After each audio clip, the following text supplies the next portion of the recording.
बच्चों, कैसे हैं आप? क्या हाल चाल आपके? सीएमए फाइनल सीएफआर मैराथन कम रिवीजन सीरीज के अंदर में जिस टॉपिक का आज जिस चैप्टर का हम रिवीजन करने वाले हैं उसका नाम है सेक्शन सी के अंदर आने वाला चैप्टर इंटरनल रिकंस्ट्रक्शन। बहुत ही मस्त तरीके से आप सबने पढ़ाई किया हुआ है, उतने ही मस्त तरीके से मैं इसका रिवीजन कराऊंगा। कोशिश करूंगा कि आपके एग्जाम में जो भी क्वेश्चन बन सकते हैं और आपने रेगुलर क्लासेज में जितने सारे पॉइंट्स आपने पढ़े हुए हैं उसमें से जितने भी अच्छे पॉइंट्स हैं उसका मैं यहाँ पर रिवीजन करा दूं। ये नोट्स मेरे बच्चे जिससे आपको रिवाइज करा रहा हूं, इसको डाउनलोड करके अपने पास रखेंगे और यही नोट्स एग्जाम के टाइम पे पूरे चैप्टर को 5 मिनट्स में रिवाइज करने में आपको हेल्प करेगा। आइए ना शुरू करते हैं रिवीजन ऑफ इंटरनल रिकंस्ट्रक्शन।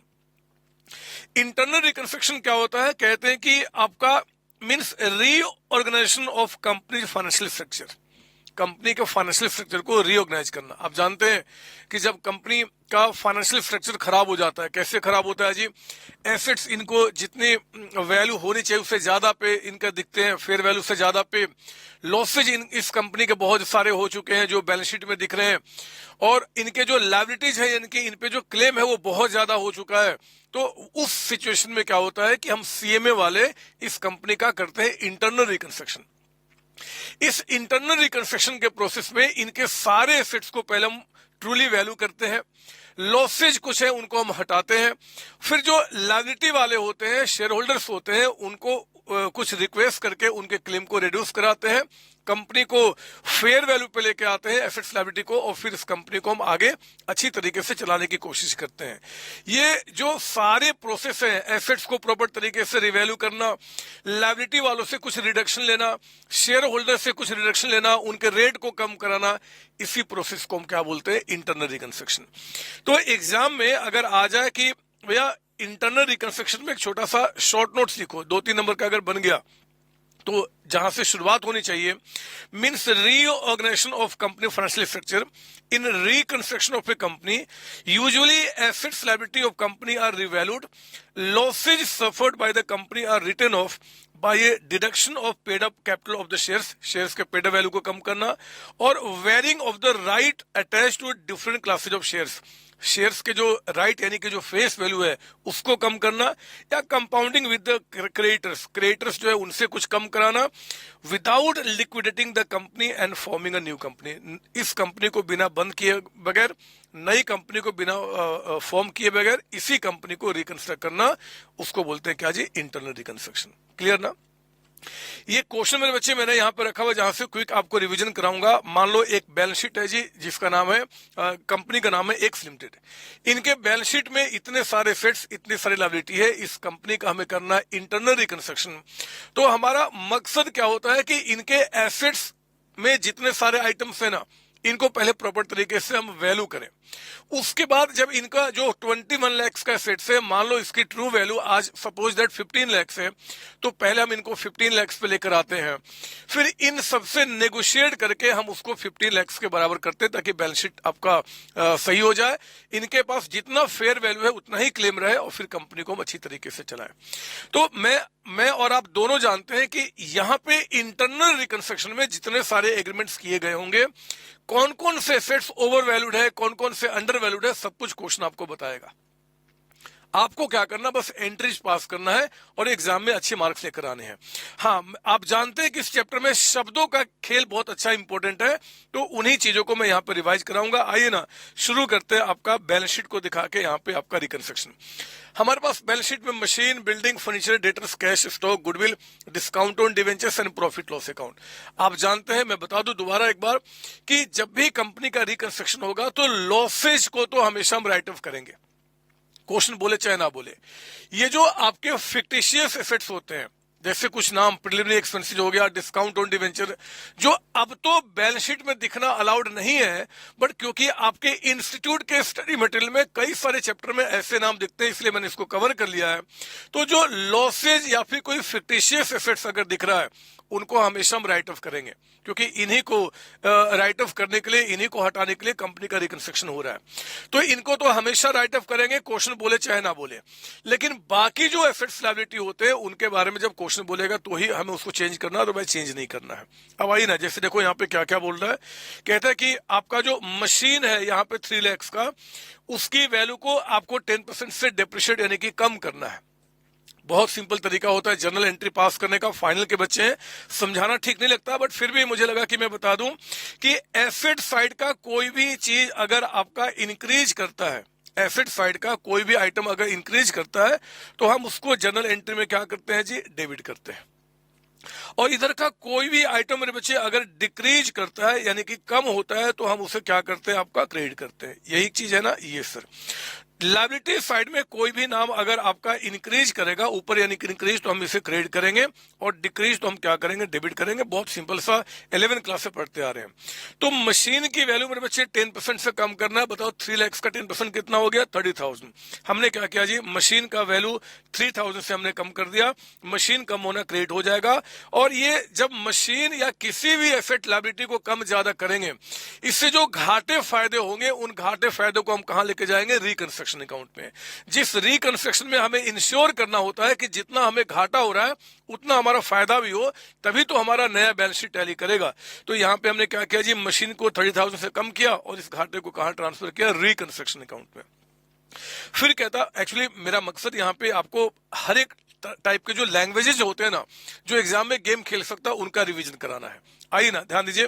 कहता है कि बिल्डिंग की वैल्यू को 20% से इंक्रीज कर दो। तो अगर बिल्डिंग जो हमारे बैलेंस शीट में 5 लाख का था, बट इसकी फेयर वैल्यू आज 6 लाख है, तो हमें क्या करना है, 1 लाख से बढ़ाना है। हमने बिल्डिंग यानी कि एसेट्स को यहाँ पे क्या किया, बढ़ा दिया। और जो भी इसके बढ़ने से घाटे फायदे हो रहे हैं, दोज घाटा फायदा will transfer to where, the reconstruction account. Clear ना, ये सर।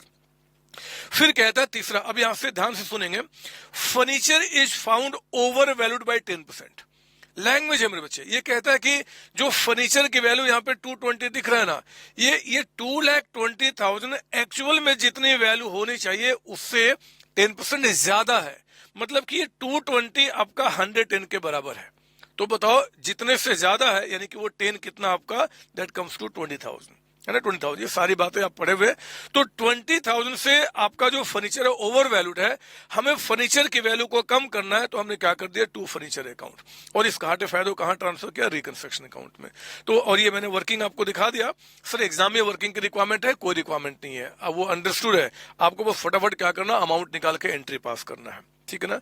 उसके बाद आइए अगला क्या बता रहा है, डेटर्स को कहता है कि 20,000 से राइट ऑफ कर दो। मतलब कि वो डूब गए होंगे, वो पैसे नहीं मिल रहे होंगे, तो ठीक है, डेटर्स हमारा एसेट से कम करना हम क्या करेंगे जी, क्रेडिट करेंगे। तो अगेन आपने क्या किया, डेटर्स को कम किया और घाटा फायदा कहां चला गया, रिकंस्ट्रक्शन अकाउंट में। कोई डाउट इसमें नहीं सर। आगे बढ़िए। कॉस्ट ऑफ कहता है कि reconstruction amounting to 10,000 to be written off. ये जो कंपनी रिकंस्ट्रक्ट हो रही है, जो सीएमए इस कंपनी को रिकंस्ट्रक्ट करेगा, फ्री में तो काम नहीं करेगा ना बच्चे। उसने क्या किया, 10,000 रुपीज आपसे चार्ज किया। तो जब 10,000 चार्ज किया तो हम क्या करेंगे कि हमारा जो ये कैश या बैंक है उसमें कितना कमी आ जाएगी, 10,000 रुपीज पेमेंट हो गया। तो चला गया पेमेंट आपका, टू कैश या टू बैंक कीजिए 10,000 से, और ये आपका जो एक्सपेंस हुआ वो कहां ट्रांसफर करेंगे, रिकंस्ट्रक्शन अकाउंट में। आज हम कोई प्रॉफिट लॉस अकाउंट नहीं बनाते हैं। जितने भी एक्सपेंसेज हो रहे हैं, जो लॉसेज हो रहे हैं, जो फायदे हो रहे हैं, ऑल दोज फायदा घाटा expenses we transfer to reconstruction account, ठीक है ना।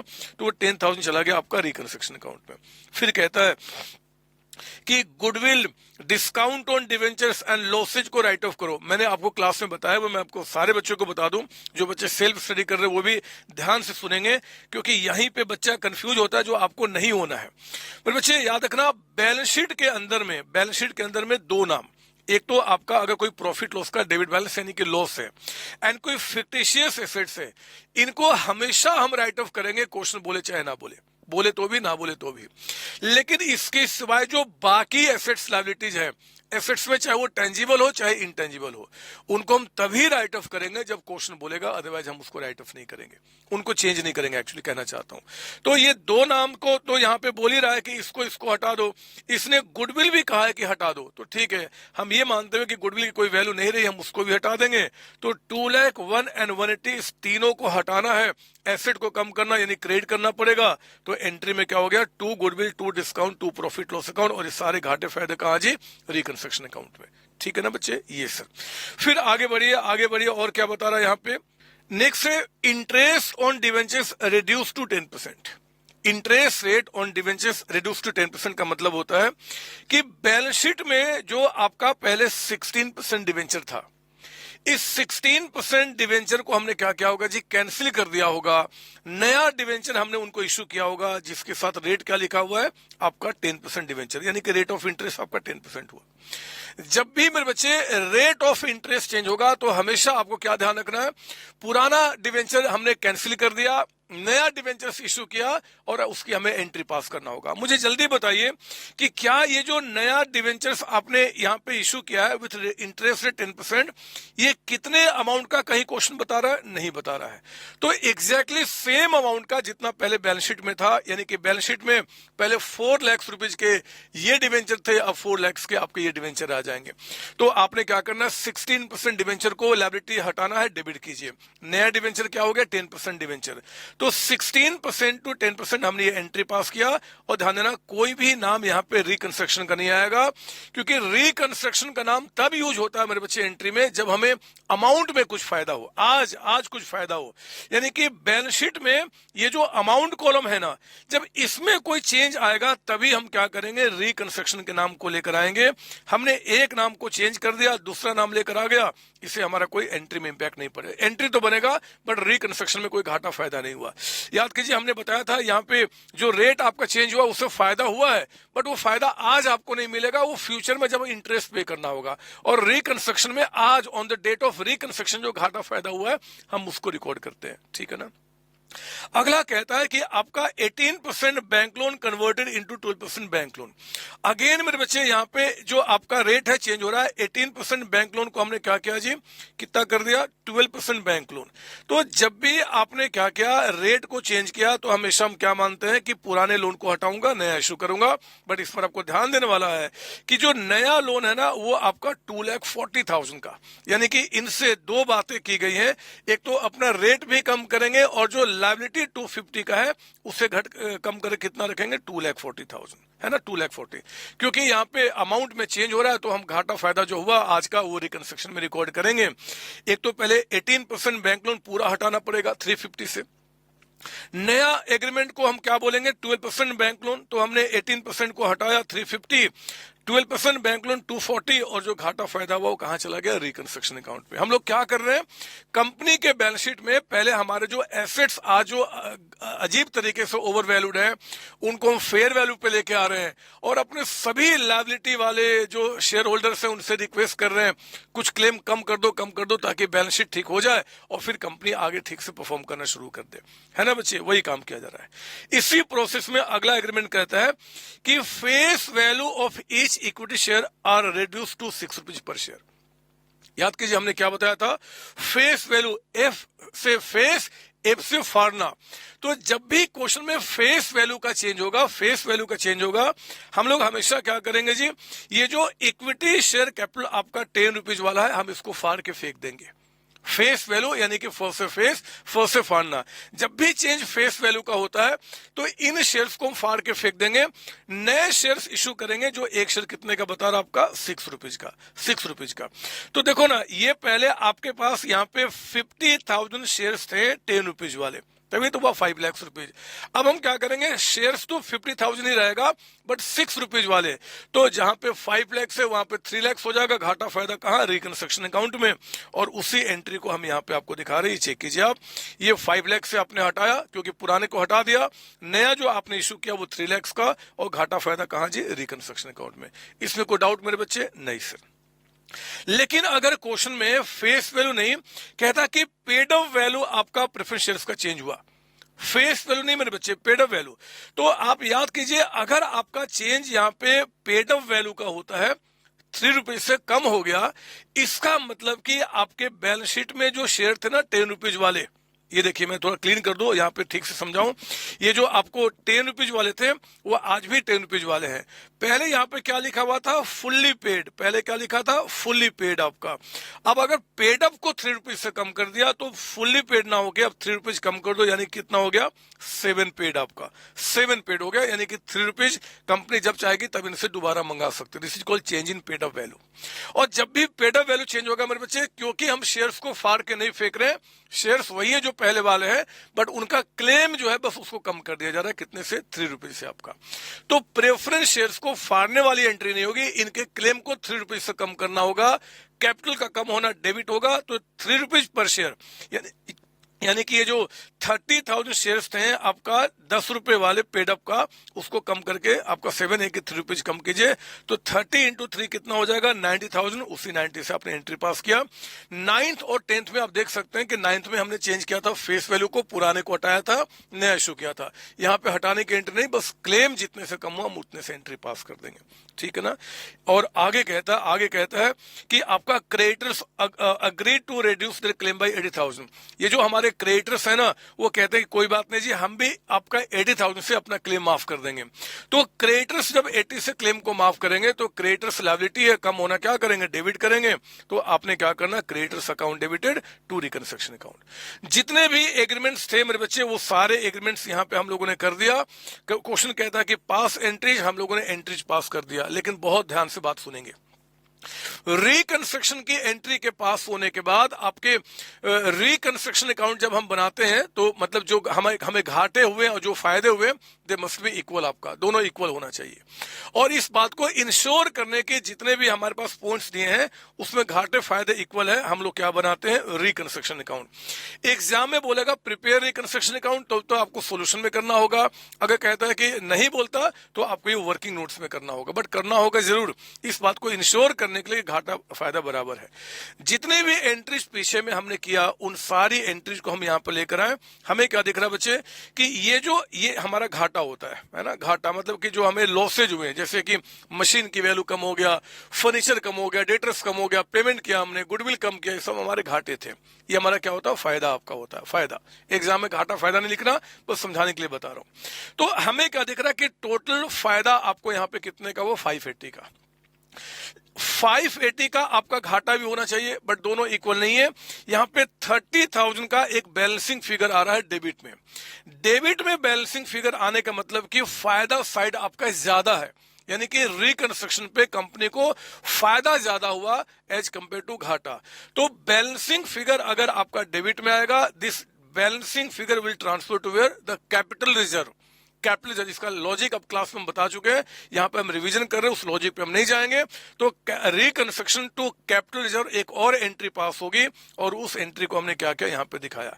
ये एंट्री हो रहा है क्या जी, ये एंट्री हो रहा है विथ आपका बैलेंसिंग फिगर। ये आपका बैलेंसिंग फिगर के साथ आपकी यहाँ पे एंट्री हो रही है। क्लियर आपको ना। मैंने आपको बताया हुआ कि अगर बैलेंसिंग फिगर यहां ना आके इस साइड अगर आ जाता है तो उस बैलेंसिंग फिगर को हम क्या करते हैं, गुडविल अकाउंट लिख के हम यहाँ पे क्लोज करते हैं। याद आ रही बात आपको, ये सर। तो ऐसे तो अगर बैलेंस नहीं हो रहा है, अगर ये बैलेंस नहीं हो रहा है तो बैलेंस कैसे करना है वो क्वेश्चन आपको बताएगा। जो बोलेगा उसके हिसाब से हम बैलेंस करेंगे। वो कहेगा कि भैया जितने से बैलेंस नहीं हो रहा है उसे मशीन को और कम कर दो या बढ़ा दो, कुछ बोलेगा तो वैसे काम करेंगे। अदरवाइज मेरे बच्चे डेबिट में बैलेंसिंग फिगर आया, will write capital reserve. Credit में आएगा तो क्या बोलेंगे, गुडविल कहेंगे। कोई डाउट इसमें नहीं सर। इन सारी बातों को यहाँ पे नोट में मैंने आपको दे दिया है, एग्जाम के टाइम पे क्विक रिवीजन करने में आपको हेल्प करेगा। नोट 1 वही है कि दोनों से टैली करना चाहिए, अगर नहीं करता डेबिट में बैलेंस तो कैपिटल रिजर्व, क्रेडिट तो गुडविल बोलेंगे। दूसरा, रिकंस्ट्रक्शन अकाउंट के और भी कई सारे नाम हैं, इनको हम रीऑर्गेनाइजेशन या कैपिटल रिडक्शन अकाउंट भी कहते हैं। तो एग्जाम में आ जाए कि भैया रीऑर्गेनाइजेशन या कैपिटल रिडक्शन अकाउंट बनाइए, कंफ्यूज मत हो जाना, रिकंस्ट्रक्शन का ही दूसरा नाम है। तो कुछ भी बोलेंगे पूरे मार्क्स मिलेंगे। थर्ड, अगर market value of any tangible या intangible asset is not given in question, जैसे इस क्वेश्चन के अंदर में आपको मान लो कि यहाँ पे कहाँ चला गया हमारा क्वेश्चन, हमारे इस क्वेश्चन के अंदर में मान लीजिए जैसे कि स्टॉक के बारे में कुछ भी नहीं बताया कि स्टॉक की आज वैल्यू कितनी हो गई है, तो मेरे बच्चे हम क्या मानेंगे, जितना पहले से था उतना ही वैल्यू अभी भी है। जब इसमें कोई चेंज ही नहीं हुआ तो विल नॉट पास एनी आपका एंट्री। तो इसलिए हमारा एजम्पशन है कि अगर किसी एसेट के बारे में, चाहे वो टेंजिबल हो चाहे वो इनटेंजिबल हो, अगर उसके बारे में क्वेश्चन कुछ नहीं बताता तो हम एज्यूम करते हैं कि जितना पहले से है उतना ही रहेगा, यानी कि हम उसके लिए कोई एंट्री पास नहीं करेंगे। सेम चीज अगर कोई लायबिलिटी हमारे पास है, जैसे कि यहाँ पे बिल्स पेबल, इसके बारे में क्वेश्चन कुछ भी नहीं बोला, तो जितनी लायबिलिटी पहले थी उतनी ही लायबिलिटी हम बाद में भी मानेंगे, रिकंस्ट्रक्शन के बाद भी। तो फॉर अगर कोई चेंज नहीं हुआ तो we are not going to pass any entry, और उस बात को भी मैंने यहाँ पे रिवीजन के रूप में आपको यहाँ पे लिख के दे दिया बच्चे, ठीक है ना। आप देखेंगे कि payable value of any liability नहीं दिया हुआ है, तो हम एज्यूम करते हैं कि बुक वैल्यू के बराबर है। Fifth, debit balance of profit loss account. Exam में जो क्वेश्चन आएगा किसी भी फॉर्मेट में हो, अगर प्रॉफिट लॉस का डेबिट यानी कि लॉस दिख रहा है बच्चे, या फिर जितने भी फिक्टिशियस एसेट्स होते हैं जो अब बैलेंस शीट में नहीं आते बट कहीं इंस्टीट्यूट ने बदमाशी किया और दे दिया, इसलिए मैंने इस पॉइंट को डाल दिया, प्रिलिमिनरी एक्सपेंसेस हो गया, डिस्काउंट ऑन डिवेंचर, ऐसे कुछ ना, मतलब जो लॉस ही दिख रहा है उनको हमेशा हम राइट ऑफ करेंगे थ्रू रिकंस्ट्रक्शन अकाउंट, वो बोले तब भी ना बोले तो भी, मेंशन हो क्वेश्चन में तब भी ना हो तब भी आपका। रिजर्व, जितने भी रिजर्व होते हैं, प्रॉफिट लॉस अकाउंट का credit balance, general reserve, capital reserve, जितने भी रिजर्व होते हैं, सिक्योरिटी प्रीमियम, इन रिजर्व को रिकंस्ट्रक्शन में हम तभी ट्रांसफर करेंगे जब क्वेश्चन आपको मेंशन करेगा कि भैया इसको हटा दो। जनरल रिजर्व हमारे पास 2 लाख का बोलता है कि हटा दो, तो ठीक है, अगर वो कहेगा तभी हटाएंगे मेरे बच्चे, अदरवाइज उसको हम क्या करेंगे बैलेंस शीट में। जैसे कि जनरल रिजर्व यहाँ पे 150 का था, कुछ भी नहीं बोला क्वेश्चन ने, तो हम क्या करेंगे, इसको 150 छोड़ देंगे, और जब कोई चेंज नहीं हुआ तो फिर हम उसकी कोई एंट्री पास नहीं करते हैं। याद आ रही बात है सब कुछ आपका। तो इस तरीके से एंट्री क्या होता है, पास होता है। इस चैप्टर को रिवाइज कराने का मेरा मेन मोटिव क्या है, आप देखेंगे 2022 सिलेबस के स्टडी मटेरियल में उन्होंने आई थिंक 1 या 2 क्वेश्चन दिया है, जो क्वेश्चन आपके स्टडी मेट में उसका भी रिवीजन कराएंगे, हम लोगों ने क्लास में भी किया हुआ है और रिवीजन भी करेंगे, हम उससे अच्छे क्वेश्चन भी रिवीजन करेंगे। लेकिन प्रॉब्लम क्या है ना बच्चे, कि आप सोचते हो कि स्टडी मेट में जितना उतना ही पढ़ना, जबकि ऐसा नहीं होता। आप देखोगे आज से मतलब पिछला छोड़ के उसका पहले वाले अटेम्प्ट में रिकंस्ट्रक्शन का जो क्वेश्चन आया था वो बहुत ही वास्ट क्वेश्चन आया था। हम लोगों ने क्या हुआ है, वो हमारे बुक का ही क्वेश्चन था, मैं अभी आपको दिखाऊंगा क्वेश्चन कौन सा था, मैंने रिवीजन में भी वो पॉइंट रखा हुआ है जो आपने किया हुआ ऑलरेडी। तो खैर आइए, ये आपका काम खत्म हो गया, ये आप आइए, अब आ जाते हैं हम रिवीजन क्वेश्चन नंबर 2 के पास। आपका कुछ और अच्छे पॉइंट्स को हम यहाँ पे रिवाइज करते हैं। रिवीजन क्वेश्चन नंबर 2 कहता है कि फिक्स्ड एसेट्स यहाँ पे 9 लाख के हैं, इन्वेस्टमेंट 4 लाख, कहता है कि मार्केट वैल्यू 250। अब इन्वेस्टमेंट की आज वैल्यू कितनी है, नीचे बोले चाहे ना बोले उसने यहाँ पे हिंट कर दिया कि 250 हो गया, तो इन्वेस्टमेंट की वैल्यू को 150 से हम कम करेंगे ही करेंगे, ये आपका एक तरीके से इंप्लाइड एडजस्टमेंट होता है। करंट एसेट्स कहता है कि 5 लाख है, यहाँ पे इक्विटी शेयर है, प्रेफरेंस शेयर है, प्रॉफिट लॉस अकाउंट है, सिक्योरिटी प्रीमियम है, capital reserve, 8% debenture, provision for tax, creditors and 10% bank loan. कहता है कि प्रेफरेंस डिविडेंड अरियर से 2 इयर्स का। मेरे बच्चे आप जानते हैं, मैं एक बार दोबारा आपको बता दूं रिवीजन के टाइम पे, कि जब भी किसी कंपनी का रिकंस्ट्रक्शन होता है, जब भी किसी कंपनी का रिकंस्ट्रक्शन होता है, रिकंस्ट्रक्शन के टाइम पे जो आप एंट्रीज पास करते हो, वो एंट्रीज हम तभी पास करते हैं अगर इस बैलेंस शीट का जो अमाउंट कॉलम है ना, अमाउंट कॉलम, इसमें कोई इंपैक्ट डालता है। कोई ऐसा ट्रांजैक्शन जो इस बैलेंस शीट के अमाउंट कॉलम में कोई इंपैक्ट ही नहीं डालेगा, अमाउंट में कोई चेंज होगा नहीं, we do not pass entry. जैसे कि रेट चेंज कर दिया, यहां थोड़े कोई इंपैक्ट आया आपका, एंड सो ऑन, है ना। अब देखो ना यहां पे क्या बता रहा है, कहता है कि बैंक लोन आपका were issued 5000 equity shares of ₹20 each. ये जो बैंक लोन है आप चेक कीजिए, बैंक लोन हमारा बैलेंस शीट में कितने का था जी, बैंक लोन हमारे बैलेंस शीट में था यहाँ पे आपका 120 का। हमने इनसे एग्रीमेंट किया कि भैया जो 10% बैंक लोन 120 का है, इसके बदले में आप हमसे क्या करो, इक्विटी शेयर ले लो, कितने, 5000। तो देखो ना, ये कहता है कि 5000 ऑफ 20, तो बैलेंस शीट से बैंक लोन कम हुआ ना, हटा दो उसको आप, है ना। और बैंक लोन यानी कि पूरे बैंक लोन को हटाइए, हमने पूरे 120 ऑफ बैंक लोन को हटा दिया। इसके जगह पे हमने जो इक्विटी शेयर्स इश्यू किया है 5000 इंटू 20। अब ये 20 को भी एग्जाम में बिल्कुल ध्यान से देखना, क्या ये फेस वैल्यू है या फेस वैल्यू से ज्यादा है। तो हमें यहाँ पे दिखाई दे रहा है कि बच्चे ये आपका फेस वैल्यू ही है, क्योंकि बैलेंस शीट में भी जो इनके इक्विटी है वो 20 रुपीज के।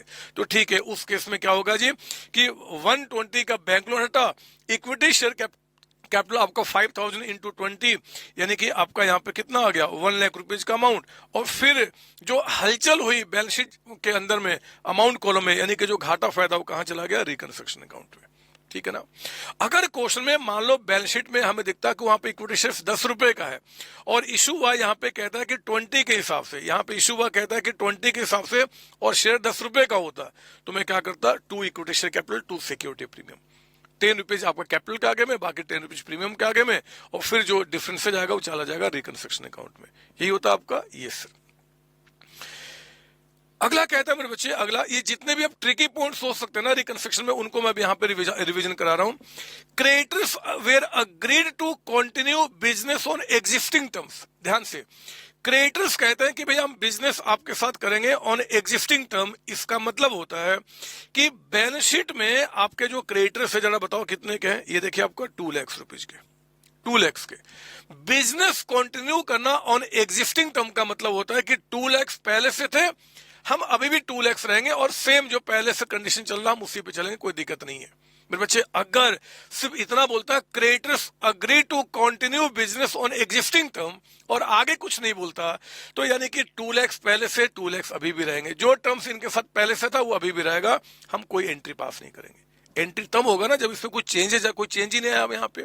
लेकिन क्वेश्चन ने कहा कि creditors agree to continue business on existing term if they are paid 20% of dues immediately. कहते हैं भैया 20% का पेमेंट हमें आज कर दो और बाकी पेमेंट क्या करना जी, बाद में करते रहना, माफी नहीं दे रहे हैं, बाद में करते रहना।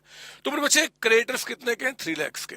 20% का अगर पेमेंट करोगे तो बैलेंस शीट में क्रेडिटर्स 60,000 से कम हो जाएंगे, उतने से कैश भी आपका कम हो जाएगा, है ना। तो क्रेडिटर्स को कम कर दो, कैश को कम कर दो और बाकी क्रेडिटर्स ऐसे ही रहेंगे। तो क्रेडिटर्स को कम किया एंड 2 बैंक अकाउंट, और यहाँ पे कोई घाटा फायदा नहीं हुआ। घाटा फायदा तब होता है, रिकंस्ट्रक्शन का नाम तब होता है जब 40,000 के क्रेडिटर्स हैं और पेमेंट होता है 35,000। लॉस तब होता है कि 40,000 क्रेडिटर से पेमेंट करते हैं 42,000, कम ज्यादा, तब तो घाटा फायदा होता। तो जब हमारा बैलेंस शीट हर एक एंट्री के बाद क्या दिख रहा है जी, इक्वल आ चुका है, तो उसका कोई घाटा फायदा रिकॉर्ड हम नहीं करते हैं। ये आपका निकल गया, कोई डाउट इसके अंदर में? नहीं सर। तीसरा यहाँ पे कहता है, थर्ड पॉइंट में कहता है, कहां चला गया, थर्ड पॉइंट में कहता है taxation liability settled. Settled word में बच्चा कंफ्यूज होता है, मैं आपको क्लियर कर दूं। सेटल्ड का मतलब कभी पेमेंट करना नहीं होता, कंफर्म्ड हो जाना, कंफर्म्ड हो जाना यानी कि सेटल्ड। तो मेरे बच्चे टैक्सेशन लायबिलिटी हमारे पास बैलेंस शीट में कितने का था, दरवाजे provision for tax 1 lakh rupees का, 1 लाख का क्या था, प्रोविजन, और अब वो सेटल्ड हो गया यानी कंफर्म्ड हो गया कितने पे, 90,000 पे। तो आप जानते हैं कि जब भी सेटल्ड हो गया, कंफर्म्ड हो गया, तो एक तो प्रोविजन फॉर टैक्स नाम को हटाना पड़ेगा और इसकी जगह पे नाम क्या लिखना होता है जी, income tax payable account, income tax payable account. 1 lakh से प्रोविजन को हटाना होगा, इनकम टैक्स पेबल यहाँ पे 90 में लाना होगा, और जो घाटे फायदे हुए कहां जाएंगे, रिकंस्ट्रक्शन अकाउंट में। अब लॉजिक मत पूछना, ऑलरेडी हम इसको जानते हैं, है ना, आप रिवीजन क्लास में है। तो प्रोविजन फॉर टैक्स आपका 1 लाख, इनकम टैक्स पेबल आपका 90,000 और घाटा फायदा कहां चला गया, रिकंस्ट्रक्शन अकाउंट में। इसमें कोई डाउट आपको? नहीं सर, कोई डाउट आपको? नहीं सर। तो ये हमने काम पूरा किया, नाम भी चेंज किया और जो जिससे बैलेंस आपका डिफरेंस आया वो चला गया रिकंस्ट्रक्शन अकाउंट में। अगला ये और क्या बता रहा है, कहता है क्वेश्चन में कि 10,000 new preference shares were issued at the rate of 11 is to the public. हमें शायद पैसे की रिक्वायरमेंट थी कंपनी को रिकंस्ट्रक्ट करने के बाद, हमने नए शेयर्स पब्लिक को इशू किया। आइए यहां पे देखिए आप, जब हम नए शेयर्स इशू करेंगे 10,000 इंटू 11 यानी कि 1,10,000, बैंक बढ़ गया, और जितने से बैंक बढ़ा बच्चे उतने से आपका कैपिटल बढ़ेगा 10 रुपए, और 1 रुपए क्या बढ़ जाएगा, प्रीमियम बढ़ जाएगा। बैलेंस शीट टैली कर रहा है, तो क्या करेंगे, will pass the entry because there is change in amount column of that आपका बैलेंस शीट, और लेकिन reconstruction name will not be use. Reconstruction का नाम कब आता है, जब बैलेंस शीट टैली नहीं करता हो, थोड़ा बहुत ऊपर नीचे आता है। तो वही काम किया, 110 आपका बैंक में, 1 लाख कैपिटल एंड 10,000 प्रीमियम का अमाउंट। क्लियर? Yes sir. अगला है कि preference share holders agree to forgo their rights of arrear of dividend. बहुत ध्यान से, हमने इस पे एक नोट भी लिखाया हुआ है यहाँ पे रिवीजन में, मैं आपको दिखा दूंगा। लेकिन आप मुझे बताइए कि जो प्रेफरेंस शेयर होल्डर्स हैं, अगर उनका right of arrears of dividend, ये देखिए आप, ये देखिए, ये बैलेंस शीट रहा इनका ये बैलेंस शीट रहा। बैलेंस शीट के नीचे में आप लिखे हैं कि 2 ईयर्स का डिविडेंड इनका बकाया है। मुझे बताओ, प्रेफरेंस शेयर होल्डर्स का 2 इयर्स का जो डिविडेंड बकाया है, अगर इसकी माफी मिल जाती है, वो कहते हैं कि हम अब आगे पेमेंट नहीं लेंगे, तो क्या इसकी माफी मिलने से इस बैलेंस शीट में कोई इंपैक्ट आएगा? नहीं आएगा, क्योंकि अगर इसको माफ करोगे तो इससे क्या होगा जी, आगे जो बैलेंस शीट बनेगा उसमें अब नोट में ये नहीं आएगा, बट बैलेंस शीट में कोई इंपैक्ट नहीं आया, हम इसकी कोई एंट्री पास नहीं करेंगे। एंट्री उन्हीं की पास करते हैं मेरे बच्चे जो बैलेंस शीट में कोई इंपैक्ट डाले, या तो अमाउंट चेंज हो जाए, या फिर नाम चेंज हो जाए, नाम चेंज हो जाए, या फिर दोनों चेंज हो जाए, तब तो कुछ हम करेंगे। जब वहां पे कोई इंपैक्ट ही नहीं आया तो हम do not pass any entry. तो इसका हम क्या करेंगे जी, विल पास नो एंट्री। ये नो एंट्री लिखा दिया। एग्जाम में आपको क्या नो एंट्री लिखना होगा? पॉइंट नंबर 5 के आगे यस लिखना होगा। जो बच्चा एग्जाम में नो एंट्री नहीं लिखेगा, यानी कि उसको ये पॉइंट नहीं पता, फिर मार्क्स वहां पे कट जाएंगे, तो विल राइट यहाँ पे नो एंट्री। नो एंट्री है ना, इसको लिखा जाएगा। सर क्या रीजन भी देना होगा? नहीं, रीजन नहीं देना होगा, एग्जामिनर को सब पता है, बस नो एंट्री आपको लिखना होगा। और फिर अगला कहता है कि बस खत्म हो गया। एक पॉइंट और मैंने कौन सा रख दिया यहाँ पे, मैंने कुछ मिटा दिया लग रहा है। ठीक है, 5 पॉइंट ये एक पॉइंट और, इन्वेस्टमेंट अकाउंट। अच्छा हाँ, ये देखो, इसका इन्वेस्टमेंट जो 4 लाख का था उसकी वैल्यू कितनी होगी? 250। इवन दो नीचे में आपको बोले चाहे ना बोले, बट यहाँ पे इंप्लाइड एडजस्टमेंट है कि इन्वेस्टमेंट को हमें 250 पे लगाना है, तो 150 से हमें इन्वेस्टमेंट की वैल्यू को कम करना होगा। Reconstruction to investment account 150। एक चीज आपने शायद गौर नहीं किया, मैं आपको गौर कराना चाहता हूं कि एग्जाम में जब आप इसके क्वेश्चन को सॉल्व करते हैं तो भरसक कोशिश करना कि जो एडजस्टमेंट जिस पॉइंट के अंदर है ना, उसको उसी पॉइंट के अंदर लिखिए। जैसे 1 वाला 1, 2 वाला 2। अब कुछ अलग से एडजस्टमेंट की एंट्री पास करना पड़ रहा है जिसका नीचे नहीं बता रहा, तो हम क्या करेंगे? लास्ट में एंट्री पास करेंगे। क्लियर? दूसरा कि सर क्या हमें नरेशन लिखना है? ये इस बच्चे नरेशन लिखना है। शॉर्ट में आप नरेशन लिख देना, लंबा नहीं, जितना शॉर्ट करना चाहो करो, कोई बात नहीं। जैसे ये मैंने दिया भी है, देखो ना, जैसे नरेशन लिखना है, ये क्वेश्चन था ना 1 वाला, बिल्डिंग टू रिकंस्ट्रक्शन, तो हमने क्या बोला? Being value of building appreciated by 1 lakh, है ना। तो आप क्या करेंगे? इस तरीके से नरेशन दे देंगे, यहाँ पे value of machinery depreciated by 30,000। किसी भी तरीके से कितना भी शॉर्ट लिखो, बट नरेशन दे देना, खासकर इस चैप्टर में। अगर टाइम बहुत कम है एग्जाम में, और बस आपके पास इतना ही टाइम है कि आप एंट्री पास कर सकते हो, तब तो नरेशन इसमें क्या किसी भी क्वेश्चन में हम लिखने का काम नहीं करेंगे। हमारा पहला मकसद होता है कि 100 मार्क्स का क्वेश्चन को तैयार कर लेना, है ना बच्चे। तो आप नरेशन बाद में लिख देना, समय बचेगा तो, नहीं तो फिर क्या आप साथ साथ लिख सकते हैं, और कोई दिक्कत नहीं। जो बच्चा नरेशन नहीं लिखेगा, चांसेस है कि कुछ फैकल्टी, सभी नहीं, कोई फैकल्टी हो सकता है कि आधा 1 नंबर काट ले आपका टोटल में से, बाकी कोई दिक्कत नहीं है ना। एंट्री पास करना इंपॉर्टेंट है। ठीक है, तो ये भी मैंने आपको बता दिया क्वेश्चन नंबर 2 का। लेकिन मेरे बच्चे क्वेश्चन नंबर 2 के अंदर में मैंने यहाँ पे रिकंस्ट्रक्शन अकाउंट नहीं बनाया। इसलिए नहीं बनाया क्योंकि अब मेरा मकसद यहाँ पे रिकंस्ट्रक्शन अकाउंट बना के कैपिटल रिजर्व वाली एंट्री पास करना नहीं है। यहाँ पे मकसद आपको रिवाइज करा रहा हूँ, different type of typical entries जो दिमाग से आप भूल चुके होंगे, वो फटाफट यहाँ पे आपका रिकॉल हो जाए। ठीक है ना, उस काम के लिए। और यहाँ नोट मैंने दे दिया, आपको रिवीजन में हेल्प करेगा कि no entry is made for transaction या agreement which do not affect any item of the balance sheet. जो बैलेंस शीट में कोई इंपैक्ट नहीं डालता, हम उसकी कोई एंट्री पास नहीं करते हैं। जैसे फॉरगो यानी कि माफ कर देना ऑफ कंटीजेंट लायबिलिटी, जैसे डिविडेंड ऑन प्रेफरेंस शेयर्स, आपका जो कंटीजेंट लायबिलिटी होता है माफ किया तो हम उसकी कोई एंट्री पास नहीं करते। क्लियर आपको? ये सर। आइए थर्ड, अगेन मैं बार बार कह रहा हूं कि अब हम बैलेंस शीट को यहाँ पे रिकंस्ट्रक्शन अकाउंट नहीं बनाएंगे, बस एंट्रीज जो ट्रिकी वाले एंट्रीज है ना, उनका मैं यहाँ पर रिवीजन करा रहा हूं ताकि फटाफट चैप्टर आपको 1 आध घंटे में रिवीजन हो जाए। थर्ड में आप आइए, Vidushi limited decided to reorganise following a period of adverse trading condition. Balance sheet कहता है कि 31 मार्च 24 को कुछ इस तरीके का है। फ्री होल्ड प्रॉपर्टी, यहाँ पे देखो एक ही आइटम लिखा, बैलेंस शीट टैली नहीं कर रहा, इसलिए मैंने हटा दिया। जिस आइटम की रिक्वायरमेंट है मुझे एंट्री में, बस वही मैंने आपको दिया है। इस साइड कहता है कि 20,000 आपका प्रेफरेंस शेयर्स हैं 10 रुपीज वाले, 15,000 इक्विटी शेयर्स हैं, सिक्योरिटी प्रीमियम है। डिवेंचर्स कहता है कि सिक्योर्ड अगेंस्ट प्रॉपर्टी, का मतलब होता है कि अगर मैं इनका पेमेंट ना कर पाऊं तो मेरी प्रॉपर्टी वो लेके चले जाएंगे, इसका कोई यूज नहीं है जब तक कुछ बोले ना आपका।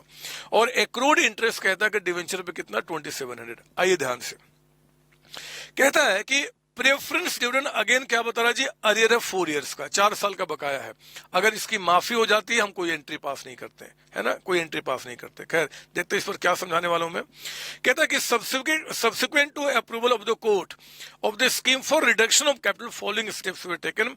कहता है कि preference shares were reduced to 750 per share. याद कीजिए मैंने बताया था आपको कि ये जो फेस वैल्यू और पेड अप वैल्यू होता है ना बच्चे, face value paid up value, face value paid up value को एग्जाम में एक और तरीके से बोल सकता है, लैंग्वेज पे ध्यान देना होता है कि जैसे बोल रहा फेस वैल्यू चेंज हुआ, इसके जगह पे क्या बोल सकता था जी कि रिड्यूस्ड टू, ये बोल सकता था रिड्यूस्ड टू। जब भी रिड्यूस टू ₹6 कहता है, रिड्यूस होकर 6 रुपए का रह गया तो वी एज्यूम की चेंज इन फेस वैल्यू है। और जब भी कहता है रिड्यूस्ड बाई, जब रिड्यूस्ड बाई कहता है ₹3, तो इसका मतलब क्या, हम मानते हैं कि यहाँ पे जी आपका पेड अप वैल्यू चेंज हो रहा है। पेड अप वैल्यू अगर फेस वैल्यू और पेड अप वैल्यू क्वेश्चन में नहीं बोले तो रिड्यूस टू का जनरली मतलब क्या होता है, फेस वैल्यू का चेंज, और रिड्यूस बाई का मतलब कि पेड अप वैल्यू का चेंज आपका, ठीक है ना। ये सब आप जानते हैं ऑलरेडी। तो जो बच्चे सेल्फ स्टडी कर रहे हैं इस बात को ध्यान रखेंगे, क्योंकि एग्जाम में एंट्री पास करते समय ये चीज हम लोग देखते हैं बच्चे। आइए ना, अब देखो यहाँ पे क्या बता रहा है, कहाँ चला गया, हम लोग यहाँ थे, ये क्वेश्चन आपका यहाँ कहता है कि आपका preference shares were reduced to ₹750 per share. अब इस पूरे लाइन में कहीं पे उसने मेंशन नहीं किया कि फेस वैल्यू की पेड अप वैल्यू। जब ना मेंशन करे तो हम क्या पहचानते हैं, रिड्यूस टू यानी कि फेस वैल्यू का चेंज, है ना। तो बच्चे फेस वैल्यू का चेंज यानी कि पुराने शेयर को फाड़ूंगा, नया इश्यू करूंगा, और जो घाटा फायदा रिकंस्ट्रक्शन में। तो पहले 20,000 प्रेफरेंस शेयर्स थे ₹10 वाले, उनको हटा दीजिए। हमने जनरल एंट्री में क्या किया, 20,000 इंटू 10 वाले को हटा दिया, नया इशू किया जी 20,000 इंटू आपका कितना 7.50 वाला, यानी कि 150 का घाटा फायदा कहां चला गया, रिकंस्ट्रक्शन अकाउंट में, है ना, रिकंस्ट्रक्शन अकाउंट में। कोई डाउट इसके अंदर में नहीं सर। फिर कहता है क्वेश्चन में यहीं पे, after reduction preference shares were consolidated into new preference shares of 10 each, यानी कि जो प्रेफरेंस शेयर्स थे इनको हमने फिर क्या किया, कंसोलिडेट कर दिया। कितने में जी, आपका 12% वाले में, जो एक शेयर आपका ₹10 का होगा। कंसोलिडेट करने का मतलब मैंने आपको बताया हुआ है, ये ध्यान दीजिए कि ये जो 150 है ना, ये 150 अब इसको हम हटा रहे हैं, 8% प्रेफरेंस शेयर जो 750 का भी हमने किया था उनको हटाया, और नया शेयर क्या जी 12% प्रेफरेंस शेयर्स आपका ₹10 वाला हम इशू कर रहे हैं। कंसोलिडेट करने का मतलब होता है कि जितना अमाउंट आपका पहले था उतना ही अमाउंट रहेगा, amount total amount will remain same, लेकिन हाँ पहले ये 20,000 आपके प्रेफरेंस शेयर्स थे 7.50 वाले, अब एक शेयर अगर ₹10 वाले में कंसोलिडेट हो गया तो 150 में टोटल शेयर्स कितने हो जाएंगे, 15,000। मतलब पहले 20,000 शेयर्स थे आपका 7.5 वाले, और अब 15,000 शेयर्स हो गए ₹10 वाले। This is called consolidation. अगर कहता कि कंसोलिडेट कर दिया गया मतलब कि वैल्यू जितना पहले था उतना ही रहेगा, बस नंबर का यहाँ पे चेंज आ जाएगा। और आप नरेशन में अच्छी तरीके से एग्जामिनर को समझा भी देना कि 20,000 जो प्रेफरेंस शेयर्स थे converted into 15,000 new preference shares of आपका कितना जी 10 ईच। तो अच्छा लगे उनको कि मतलब हाँ बच्चा जानता है ना, ये सब चीज आप जानते हैं। मैं आगे बढ़ रहा हूं, मैं इसमें टाइम वेस्ट नहीं करूंगा। रिकंस्ट्रक्शन एक ऐसा चैप्टर है जिससे क्वेश्चन आ गया तो मजा आएगा आपको, ठीक है ना। ये हमने काम पूरा किया। तो पहला और एक खास बात देखा आपने, हमने यहाँ पे जो पॉइंट 1 था ना बच्चे, इसमें 2 एंट्री बनी, ए एंड बी, 2 एंट्री किया ना, पहले 750 पे लाने का और फिर उसको कंसोलिडेट करने का। तो मैं एग्जाम में भरसक कोशिश करूंगा कि पॉइंट 1 का ए एंड पॉइंट 1 का ही बी दिखाऊं, ताकि एग्जामिनर को मेरी कॉपी चेक करने में दिक्कत नहीं होगी, है ना। वो जानेगा कि इसी पॉइंट में दोनों एंट्री किया है। आइए नंबर 2 कहता है कि 1 new equity share of 10 each was issued for every 40 of gross preference dividend in arrear. सुनो ना मेरी बात, आप जानते हैं ये जो आपका प्रेफरेंस शेयर कैपिटल है कितना दिख रहा है जी आपको, मैं थोड़ा क्लीन कर दूं यहाँ पे पहले। ये देखिए प्रेफरेंस शेयर कैपिटल जो बकाया है, मुझे बताओ बैलेंस शीट में कितना दिख रहा है। बैलेंस शीट में नहीं दिख रहा है, ये नोट में दिख रहा है, नोट में, मतलब ये नाम बैलेंस शीट में नहीं है। जरा बताओ 4 इयर्स का बकाया है तो कितना हो जाएगा, 2 लाख रुपीज का 8% एक साल का हो गया 16,000, तो 4 इयर्स का कितना हो गया जी 64,000। 64,000 का डिविडेंड आपका आउटस्टैंडिंग है, बकाया है, जो कि कंटीजेंट लायबिलिटी है। मेरे बच्चे, इसको अगर माफ कर दिया जाए तो we do not pass any entry, क्योंकि इसके माफ करने से बैलेंस शीट में कोई इंपैक्ट नहीं आता। लेकिन इसको माफ करने के लिए अगर हमें कुछ भी देना पड़ रहा है, कुछ कैश देना पड़ रहा है, कुछ शेयर्स देना पड़ रहा है, कुछ भी देना पड़ रहा है, तो इसको माफ करने से अगर हमें कुछ भी देना पड़ा तो बैलेंस शीट में उसकी एंट्री आएगी, क्योंकि वो जो चीज हमने दिया होगा वो यहाँ पे क्या होगा, अफेक्टेड होगा, तो एंट्री तो पास होगा ही होगा। और देखो ना, हमने इस बार क्या दिया, इस 64,000 को माफ करने के लिए हमने यहाँ पे इक्विटी शेयर दिया है, 1 इक्विटी शेयर 40 रुपीज की माफी के लिए। तो ये देखिए आप यहाँ पे, एक तो इक्विटी शेयर इशू करने की एंट्री हो गई, और क्योंकि बैलेंस शीट में इक्विटी में इंपैक्ट डाल रहा है और कहीं कोई इंपैक्ट नहीं डाल रहा है, तो क्या होगा जी, घाटा फायदा कहां जाएगा, रिकंस्ट्रक्शन में। हम लोग क्या करेंगे, 64,000, ये मैंने गलत कर दिया है, ये गलत कर दिया है, 40 था ना, कितना जी, यहाँ पे 40 था शायद, 64,000 नहीं, एंट्री 40 माफ कीजिए, 40 था। तो हम क्या करेंगे, 40 रुपीज के बदले में, 40 रुपीज के बदले में अगर एक शेयर, तो बताओ 64,000 के बदले में कितने शेयर, 64,000 डिवाइड बाई आपका 40, ये आ गया आपका 1600 शेयर, सही कर लेंगे आप इसको 1600। तो जो एंट्री होगा वो आपका 1600 इंटू 10 यानी कि 16,000, ये एंट्री हो गया 16,000, और ये 16,000 कहां चला जाएगा, आपका रिकंस्ट्रक्शन अकाउंट में, है ना। बहुत सिंपल तरीका है, कोई भी चीज हमेशा ध्यान रखना। ऐसे आप जानते हैं कि बैलेंस शीट में अगर उस एंट्री को पास करने के बाद बैलेंस शीट टैली कर रहा है तो रिकंस्ट्रक्शन नाम नहीं आएगा, बैलेंस शीट टैली नहीं कर रहा तो रिकंस्ट्रक्शन आएगा ही आएगा, क्योंकि आपका यहाँ पे इक्विटी बढ़ रहा है without making any change in any other item, तो रिकंस्ट्रक्शन अकाउंट डेबिटेड आपका हो गया। ठीक है, ये भी खत्म हो गया। आइए अगला, थर्ड, ये भी एक अच्छा पॉइंट था जो कि आपके एग्जाम वाले उस क्वेश्चन में आया था पॉइंट, तो मैंने यहाँ पे कवर किया हुआ है। Debenture holder took over free hold property at N agreed value of 75,000। पर बच्चे, जो फ्री होल्ड प्रॉपर्टी हमारे बैलेंस शीट में 60 का था, वो डिवेंचर होल्डर ने कहा कि भैया हमें दे दो, हम 75 पे लेकर जाएंगे।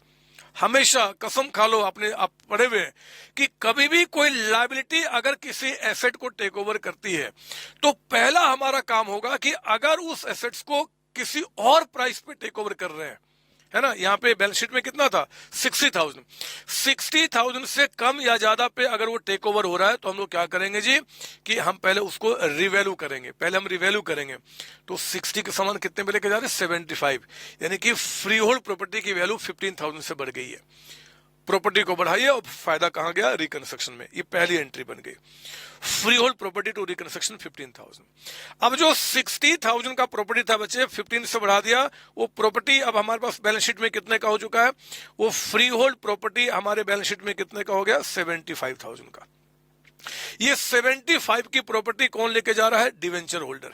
डिवेंचर होल्डर कहां चला गया, डिवेंचर होल्डर कहता है कि took over property at an आपका 75 and paid the balance to the company after deducting amount due to them। जरा बताओ, डिवेंचर होल्डर को अमाउंट कितना ड्यू है, डिवेंचर होल्डर को एक तो ये 60,000 का पेमेंट करना है, और जो एक्रूड इंटरेस्ट है वो भी तो उनको पे करना है।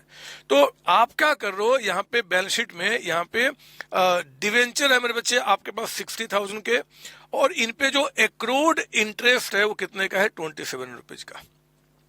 डिवेंचर होल्डर इस प्रॉपर्टी को लेकर जा रहे हैं, है ना, और जो डिफरेंसेज है वो कहां आपको, वो क्या कर रहे हैं जी, वो आपको पैसा पे कर रहे हैं। ये देखिए, debenture holder took the property at कितने पे, 75 पे, paid the balance to the company after deducting amount due to them. वो कहते हैं कि भैया मैं अपने कर्ज को खत्म करता हूं, मेरा कर्ज खत्म, आप हमें ये प्रॉपर्टी दे दो। हमने कहा कि ठीक है हम प्रॉपर्टी दे देंगे, बट वो तो ज्यादा अमाउंट का है।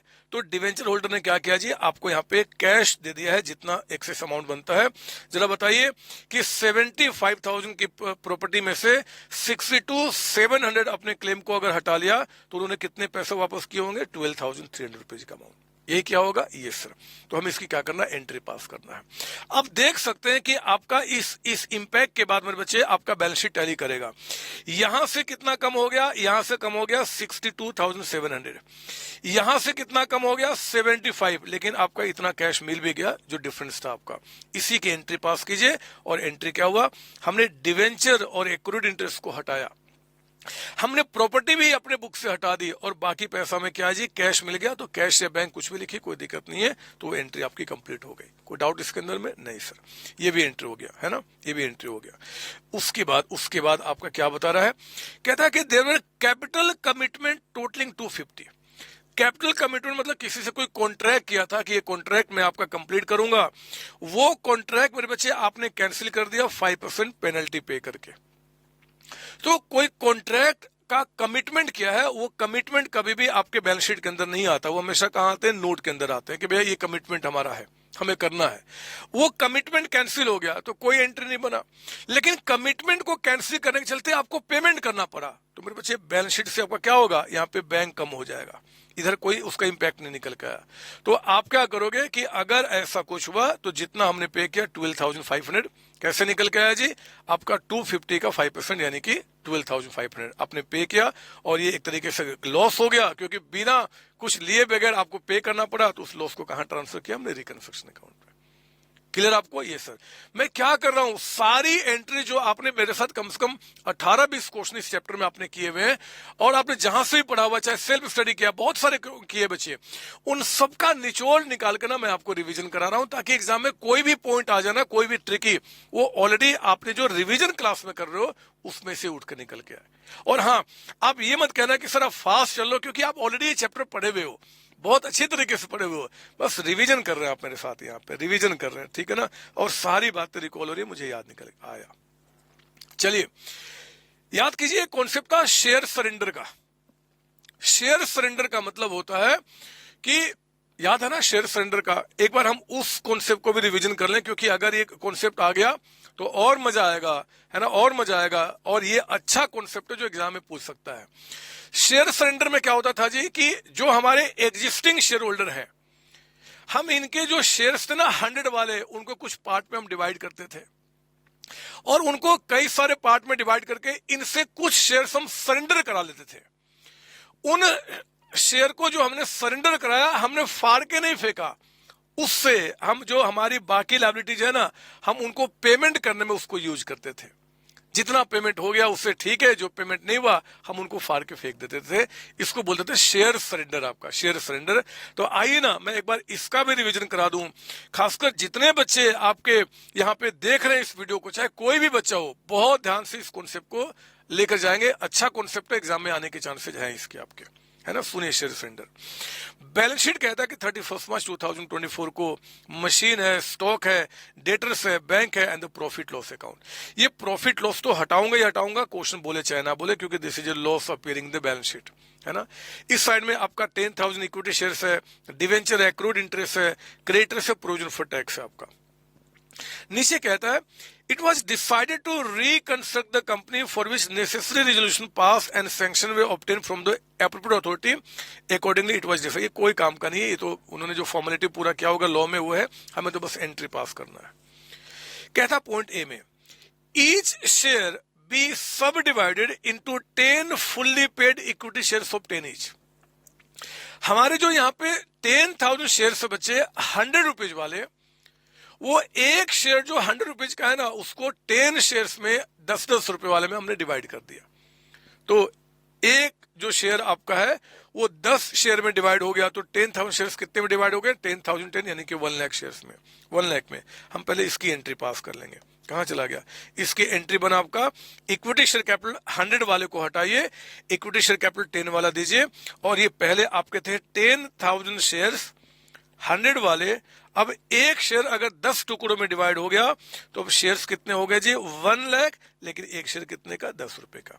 सर एग्जाम में क्या हमें ये लिख के दिखाना होगा, नहीं, बट ये जरूर दिखा देना कि पहले 100 वाले शेयर्स थे, अब 10 वाले हो गए। और नरेशन यहाँ पे इंपॉर्टेंट इसलिए बोलता हूं कि हो जाता है कि आप बता रहे हैं कि जो 10,000 इक्विटी शेयर्स थे ना 100 वाले, उनको हमने 1 लाख इक्विटी शेयर्स 10 रुपए वाले में कन्वर्ट कर दिया, ताकि एग्जामिनर को पता रहे कि बच्चा इस बात को जानता है। इसके बाद मेरे बच्चे कहता, आगे पढ़ेंगे, आप आगे पढ़ेंगे कन्वर्जन के बाद, कहता है कि बी में after subdivision each share holder shall surrender to the company 60% of his holding. जितना उनके पास शेयर्स है उनका 60% कंपनी को क्या करेंगे, वो सरेंडर कर देंगे। क्यों जी? For the purpose of reissue to debenture holder creditors as necessary. मतलब उन शेयर्स को क्यों सरेंडर किया जा रहा है? आपके बैलेंस शीट में जो बाकी लायबिलिटी है ना, उनका पेमेंट करने के लिए, फाड़ कर फेंकने के लिए नहीं। अगर फाड़ के फेंक देता तब तो कंपनी को फायदा हो जाता, लेकिन उसको हमने रखा है कि ताकि आगे वालों को पेमेंट हो जाए। तो मेरे बच्चे कितना जी? 60%। एंट्री क्या बनेगा ये देखिए। हमने ये जो इक्विटी शेयर कैपिटल 10 रुपीज वाला था ना, 10 लाख का, उसमें से 60% यानी कि 1 लाख शेयर्स का 60% कितना होता है? 60,000 शेयर्स। और 10 रुपए वाले को हमने क्या किया जी? इक्विटी शेयर कैपिटल यानी कि 60,000 शेयर्स 10 रुपीज वाला हमने यहाँ पे डेबिट कर दिया, क्योंकि पब्लिक से हमने वापस ले लिया और कंपनी ने अपने पास संभाल कर रखा है। पर बच्चे अगर इन शेयर्स को जो हमने सरेंडर कराया और इसको फाड़ के फेंक दूं तो कहां ट्रांसफर करेंगे? रिकंस्ट्रक्शन में। क्यों? क्योंकि आपने क्या किया जी? क्लेम कम करा लिया और आपका क्या हुआ? इधर कोई इंपैक्ट नहीं हुआ, तो हमें फायदा हो गया, चला जाएगा रिकंस्ट्रक्शन में। लेकिन अगर इन शेयर्स को आपने अपने पास रखा है आगे किसी को देने के लिए, तो अब इसको किस नाम से रिकॉर्ड करके रखेंगे? To equity share surrender account. Equity share surrender account का मतलब आपको मैंने बताया कि शेयर्स अभी जिंदा है, कंपनी के पास ही रखे हुए हैं आगे किसी को देने के लिए, हमने फाड़ के नहीं फेंका। ये एंट्री आपकी हो गई। इसके बाद कहता है कि आउट ऑफ शेयर सरेंडर कितने सरेंडर कराए थे हमने? 60,000 शेयर। इसमें से कहता है कि 10,000 shares of 10 each shall be converted into 12% preference shares of 10 each fully paid up। हमने जो इक्विटी शेयर सरेंडर कराया था बच्चे, इसमें से 10,000 हमने क्या किया जी? प्रेफरेंस शेयर्स में कन्वर्ट कर दिया। देखो ना, यानी कि आप यहाँ पे जो इक्विटी शेयर सरेंडर अकाउंट में आपने रखा था ना, उसको अब हटा देंगे और अब क्या आ जाएगा? Preference share surrender account. लेकिन नाम सरेंडर ही रहेगा, क्योंकि अभी तक हमने पब्लिक को इशू नहीं किया है। एक शेयर का नाम चेंज करके हमने उनको इक्विटी को प्रेफरेंस कर दिया। तो जो हमने इक्विटी शेयर सरेंडर अकाउंट रखा था, उसमें से हमने क्या किया जी? 10,000 इंटू 10 यानी कि 1 लाख, हमने 1 लाख यहां से डेबिट किया और इसमें हमने क्या किया? ट्रांसफर कर दिया। जब तक शेयर्स कंपनी के पास रहेगा तब तक हम उसके आगे सरेंडर लिखेंगे, सरेंडर लिखेंगे। वही काम हमने यहाँ किया, इक्विटी को हटा के प्रेफरेंस का नाम दिया, बट आगे हमने क्या लिखा? Surrender account. कोई डाउट इसको? नहीं सर। फिर आगे कहता है, पढ़ेंगे, कहां चला गया? फिर कहता है आगे कि the claim of debenture holder shall be reduced by 75%। Debenture holder वाले अपने क्लेम को 75% से कम करने को तैयार है। क्लेम मतलब ये दोनों क्लेम के अंदर में आ गया।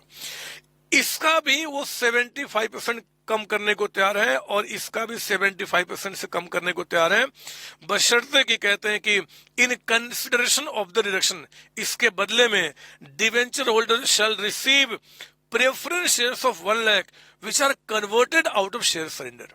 वो कहते हैं कि भैया हम अपने कर्ज को 75% से कम करने को तैयार है, बशर्ते कि जो शेयर सरेंडर है ना प्रेफरेंस वाले, वो हमें दे दो आप।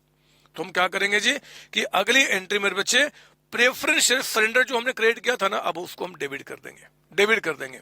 और ये अब किसके पास चला गया?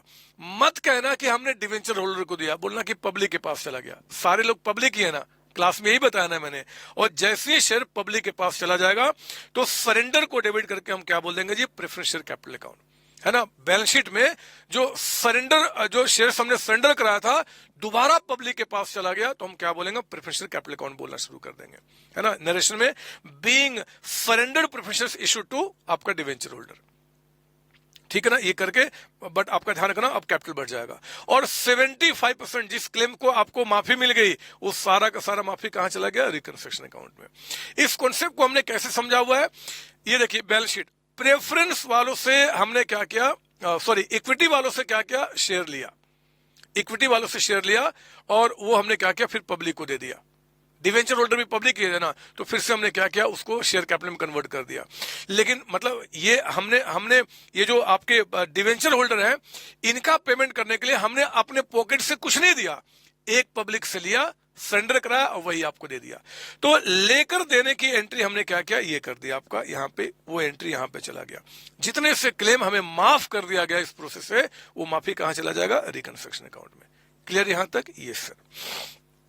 अगला है मेरे बच्चे, इसके बाद आपका फिर कहता है ई पॉइंट में, अच्छा एक चीज देखा आपने, डी में कितनी एंट्री बनी, 2 एंट्री बनी, तो मैंने कोशिश किया कि डी का पॉइंट 1 और डी का पॉइंट 2 यहां दिखाऊं, ताकि एग्जामिनर को कॉपी चेक करने में कोई दिक्कत ना हो, क्योंकि वो बदमाश होते, थोड़ी सी उनको दिक्कत आएगी, घर में झगड़ा करके आए तो मार्क्स आपका इधर उधर कर देंगे, इसलिए ध्यान से आप लिखेंगे इसका, ठीक है ना।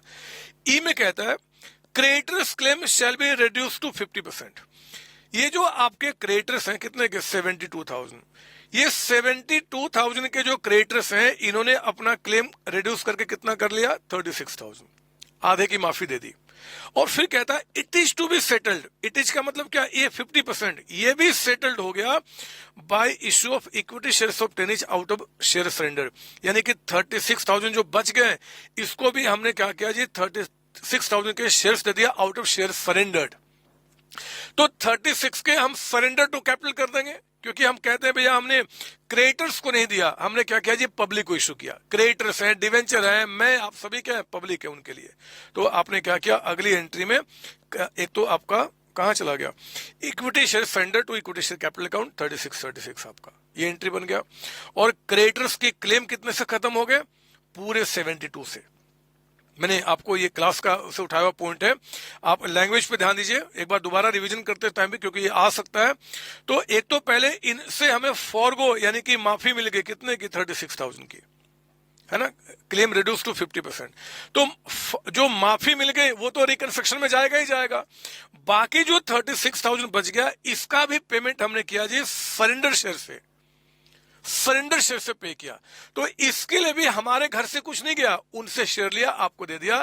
तो मेरे बच्चे एक तरीके से लायबिलिटी बैलेंस शीट से पूरा का पूरा 72 से खत्म हो गया।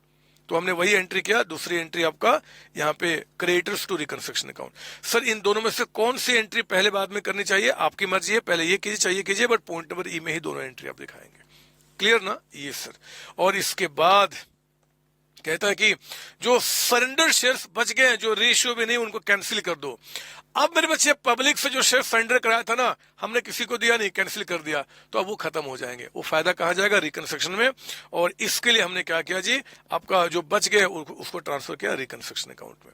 ये कैसे निकल के आया, तो आपने सरेंडर कराया था 6 लाख का, 6 लाख में 1 लाख प्रेफरेंस शेयर्स में कन्वर्ट करके डिवेंचर होल्डर को दे दिया था, एंड 36,000 अभी हमने एक क्रेडिटर्स को दे दिया।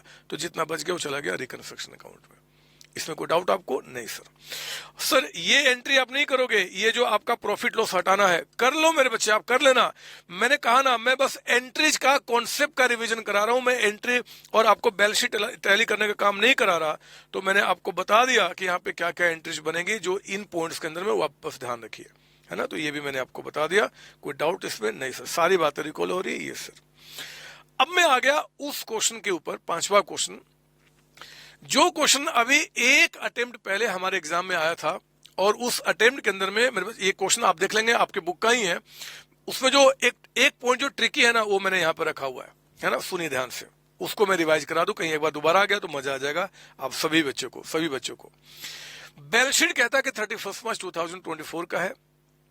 बैलेंस शीट में इक्विटी है, प्रेफरेंस है, first debenture, second debenture, outstanding interest on debenture, creditors है, डायरेक्टर्स लोन है, बैंक ओवरड्राफ्ट है, आउटस्टैंडिंग लायबिलिटी है, प्रोविजन फॉर टैक्स है। इस साइड मैंने नहीं दिया क्योंकि बैलेंस शीट टैली नहीं किया हुआ है, बस वही पॉइंट उठाया जो कि आपके लिए रेलिवेंट है इस एडजस्टमेंट को सीखने के लिए, एंट्री को सीखने के लिए। कहता है कि A hold 10% first debenture of 4 lakh. इसका मतलब ये जो आपके पास 10% फर्स्ट डिवेंचर है ना, ये देखिए आप 10% फर्स्ट डिवेंचर 6 लाख का, इसमें से ए के पास कितने का है जी, 4 लाख का। इसमें ए आपका 4 लाख होल्ड करता है। 10% सेकेंड डिवेंचर में ए कितना होल्ड करता है, 6 लाख, यानी कि इस 10 लाख में से ए के पास कितना है, 6 लाख का amount. He is also a creditor for 1 lakh rupees. जो ये 5 लाख का क्रेडिटर है ना, उसमें ए कितने का है, 1 लाख रुपीज का, ठीक है ना। उसी तरीके से एक और भी बंदा है बी होल्ड 10% फर्स्ट डिवेंचर 2 लाख का। इसका फर्स्ट डिवेंचर कितने का है, 2 लाख का। सेकेंड डिवेंचर 4 लाख का। ये दो बड़े इन्वेस्टर इस कंपनी में, उनका डिटेल बता रहा है। और वो क्रेडिटर भी कितने का जी, 50,000 का। इसके सिवाय कुछ बच गया तो बाहर के लोग और रहेंगे, छोटे मोटे लोग आपका, ठीक है। The following scheme of reconstruction has been agreed upon and duly approved by court. क्या बोल रहा है, A is to cancel 6 lakhs of his total debt including interest on debenture. एक मिनट, इंटरेस्ट ऑन डिवेंचर भी तो है इनका। ये देखो आप, जब जब आपका ए का, मैं सिर्फ ए की बात कर रहा हूं, ए का डिवेंचर कितने का हो गया 10 लाख। तो मेरे बच्चे एक्रूड इंटरेस्ट भी तो रहा होगा। आप देख सकते हो कि रेट ऑफ इंटरेस्ट कितना 10%। 16 लाख रुपए के डिवेंचर पे 10% के हिसाब से 160 का इंटरेस्ट बकाया है, मतलब पूरा 10% बकाया है। तो इस 10 लाख पे आपका इंटरेस्ट कितना बकाया होगा? 10% यानी कि 1 लाख, यानी कि आपका ये भी बकाया होगा। अंडरस्टूड है कि जब आप इसमें से अगर आप हो इतना, तो इंटरेस्ट जितना बकाया उसमें आपको कितना मिलेगा जी? 1 लाख। ये भी आपका बकाया है। मतलब ए का टोटल कर्ज कितना है? 12 लाख रुपए इस कंपनी के अंदर में जो उसने कर्ज देकर रखा है। कहता है कि ए, अब मैं फिर से आपको दिखाऊंगा यहां पे, कहता है कि A is to cancel 6 lakhs of his total डेप्ट इंक्लूडिंग इंटरेस्ट ऑन डिवेंचर। यानी कि आप यहां देखो ना, इस 12 lakhs में से ए कैंसिल यानी कि फॉरगो यानी कि माफी देने को तैयार है कितना जी? 6 लाख रुपए। 6 लाख। और जो बाकी आपका बच गया बैलेंस और इसका कर्ज कंपनी में कितना बच गया? 6 लाख रुपए। 6 लाख। कहता है कि इसके साथ साथ वो 1 लाख रुपए और कंपनी को देगा। यानी कि शायद कंपनी को पैसे की रिक्वायरमेंट है, तो पहले 12 में 6 तो माफ कर दिया, बैलेंस 6 लाख बच गया, और प्लस वो क्या कर रहा है जी? रुपीज 1 लाख यानी कि 1 लाख रुपए उसने और दिया है cash to company. Cash to company. तो मुझे बताओ अब उसका टोटल कर्ज कंपनी पे कितना हो गया? 6 और प्लस 1 7 लाख। 6 लाख तो माफ कर दिया, 7 लाख हो गया। उस 7 लाख के बदले में कहता है to receive new 12% debenture for the balance amount. इस 7 लाख के बदले में क्या कर रहा है जी? वो आपसे 12% डिवेंचर्स आपसे रिसीव कर रहा है। हमें इसकी एंट्री पास करना है। यही क्वेश्चन अभी एक अटेम्प्ट पहले वाले में आया था और बच्चे कंफ्यूज कि पता नहीं क्या आ गया। बहुत टफ, बट कुछ भी टफ नहीं था बच्चे। It's very simple. हम लोगों ने क्लास में ऑलरेडी किया हुआ क्वेश्चन था, है ना, जो बच्चे मेरे पेड स्टूडेंट्स के अंदर में है। बट आइए आप ध्यान देंगे, मैं क्या करूंगा, मैंने इसमें एक स्मार्ट तरीका होता है एंट्री पास करने का। 4611 इन नाम को हटा दीजिए और 2A अकाउंट में आप एंट्री करो, क्योंकि पहले हम क्या करते हैं जी, इन सभी नाम को हटा के हम ए अकाउंट में लेके आ जाते हैं पूरे 12 लाख रुपए। ठीक है, 12 लाख रुपए। इस 12 लाख के बाद उसके बाद क्या कर रहा है जी? वो हमें और कितने रुपए दे रहा है? वो 1 लाख रुपए और कैश दे रहा है। तो हमने क्या किया? 1 लाख रुपए और ए से कैश ले लिया, बैंक टू ए, है ना, 1 लाख रुपए और आ गए। तो 12 + 1 मिलके ए का कर्ज कितना हो चुका? 13 लाख रुपए। 13 लाख रुपए को अब हटा दो, क्योंकि 13 में 6 लाख उसने क्या किया जी? हमें माफी दे दी और बाकी के बदले में क्या ले लिया? नया डिवेंचर ले लिया। एंट्री हमारी कंप्लीट हो गई। अगर कोई बच्चा इसको 2 पार्ट में एंट्री करता है तब भी कोई दिक्कत नहीं। 6 लाख की अलग एंट्री, 7 लाख की अलग एंट्री इकट्ठा कर दो तभी कोई दिक्कत नहीं, क्योंकि एंट्री तो लैंग्वेज है ना बच्चे, इस बात को बताने का। तो ये हमने आपको बता दिया। ऐसे इस क्वेश्चन में फिर आपका उसी तरीके से बी के बारे में भी करा था कि बी का भी ऐसे कुछ हुआ था, बट क्योंकि रिवीजन करा रहा हूं तो जो ट्रिकी पॉइंट्स बन सकते हैं, जो आपको रिवीजन के टाइम पे आपको ध्यान में रख के जाना चाहिए, उन सारी बातों को यहाँ पर रिवाइज करा रहा हूं। ठीक है ना? तो ये पॉइंट्स इंपॉर्टेंट था, इस बात को ध्यान रखेंगे। और बाकी चीज तो आप जानते हैं। बी भी देखो कह रहा है B is to cancel 3 lakh of his डेब्ट। बी भी 3 लाख कैंसिल करेगा और वो कोई पैसा नहीं दे रहा है, बाकी के लिए नया डिवेंचर लेगा। तो आप उसकी एंट्री ऑलरेडी जानते हैं, अब कर लेंगे। मेरा काम था रिवाइज कराना, वो मैंने पॉइंट्स आपको करा दिया। इसमें कोई डाउट आपको? नहीं सर। तो ये मैंने आपको दे दिया। अब मेरे बच्चे मैं आपको लेके आ रहा हूं वो 2 क्वेश्चन जो आपको, ये क्वेश्चन आपके इंस्टीट्यूट के स्टडी मेट का क्वेश्चन, आपका ICMI, ये क्वेश्चन आपका स्टडी मेट का क्वेश्चन है और ये आपका 2000 जो आपका 22 सिलेबस है उसी के अंदर में ये क्वेश्चन आपको दिखेगा। एक क्वेश्चन मैं और भी आपको कराना चाहता हूं रिवीजन के तौर पे। उन्होंने क्या किया, ये क्वेश्चन आपका, ये क्वेश्चन मतलब अगला क्वेश्चन मेरा कहीं चला गया, मैं दिखाता हूं। अगला क्वेश्चन जो कि 2022 के स्टडी मेट में नहीं है बट 16 वाले में था और अच्छा क्वेश्चन है। तो एक्चुअली कभी भी कोई अगर आपको बोलता है ना कि यार जो स्टडी मैटर वही पढ़ लो उसमें से आएगा, तो उसमें तो कुछ है ही नहीं। पूरे इंटरनल रिकंस्ट्रक्शन में एक क्वेश्चन उन्होंने दिया हुआ है और आप देख लो पीछे का अपना स्कैनर उठा के, जब भी एग्जाम में क्वेश्चन आया है तो अच्छे अच्छे पॉइंट्स निकल के आए हैं। वो सारे अच्छे पॉइंट्स जो आ चुके हैं या आएंगे वो सब आप लोगों ने किया है बच्चे, उन्हीं को मैं प्रॉपर तरीके से रिवीजन करा रहा हूं। तो उन्होंने यही क्वेश्चन दिया बट फिर भी 2 अच्छे क्वेश्चन जो आपके स्टडी मैट के हैं उनका मैं रिवीजन कराऊंगा। एक अभी 22 सिलेबस में, एक 16 सिलेबस के बुक में था, वो भी कराऊंगा। आइए पहले मैं 6 क्वेश्चन पढ़ के बताता हूं आपको। Following is the balance sheet as on 31 March 2024 of hospital club, जिसमें कि फिक्स एसेट्स कहता है कि 1180 का है, जिसमें गुडविल 1 लाख है, इन्वेस्टमेंट है, स्टॉक है, डेटर्स एंड बैंक है। इस साइड 8500 इक्विटी शेयर्स है, 100 is fully paid up, 4000 cumulative preference shares है of ₹100 is fully paid up, security premium है, रिजर्व है एंड क्रेडिटर्स है। कहता है कंटीजेंट लायबिलिटी भी आपका 60,000 का है। आप जानते हैं कि कंटीजेंट माफ कर दिया जाए, नो एंट्रीज पास्ट।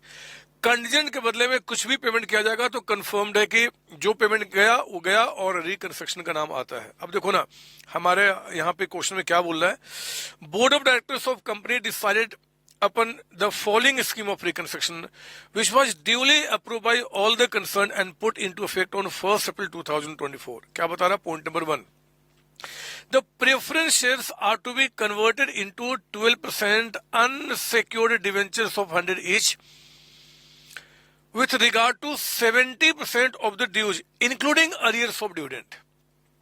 मेरे बच्चे, प्रेफरेंस शेयर कैपिटल आपके बैलेंस शीट में कितने के हैं, 4 लाख का। तो एक तो 4 लाख के जो प्रेफरेंस शेयर्स हैं, इनका 70% का आप पेमेंट करने के लिए क्या इशू कर रहे हो, 12% अनसिक्योर्ड डिवेंचर्स। बट ध्यान रखना, आप जो इनका पेमेंट कर रहे हो वो सिर्फ ड्यूज में ये 4 लाख नहीं, इनका जो अरियर्स है ना वो भी पे किया जा रहा है। तो अरियर्स जो कि बैलेंस शीट में है नहीं, उसके बदले में कुछ भी पे किया जाएगा तो कंफर्म्ड रिकंस्ट्रक्शन का नाम आएगा। And for the balance equity shares कहता है 70% के लिए तो हमने दिया डिवेंचर, और बैलेंस के लिए कहता है कि इक्विटी शेयर्स इश्यू किया जाएगा ऑफ ₹50 पेड अप। इंस्टीट्यूट ने पेड अप लिखा है, उनको फुली पेड अप लिखना चाहिए था। मतलब कि जो बाकी जो 30% है उनके लिए हम नए इक्विटी शेयर्स इशू करेंगे, और वो जो इक्विटी शेयर्स दिया जाएगा वो ₹50 का होगा, fully paid up, would be issued. Authorise capital of the company का कोई मतलब नहीं बनता। फिर कहता है कि equity shares would be reduce to ₹50 each. Again equity shares कहता है रिड्यूस टू 50 ईच। 2 का मतलब क्या, फेस वैल्यू का चेंज होना।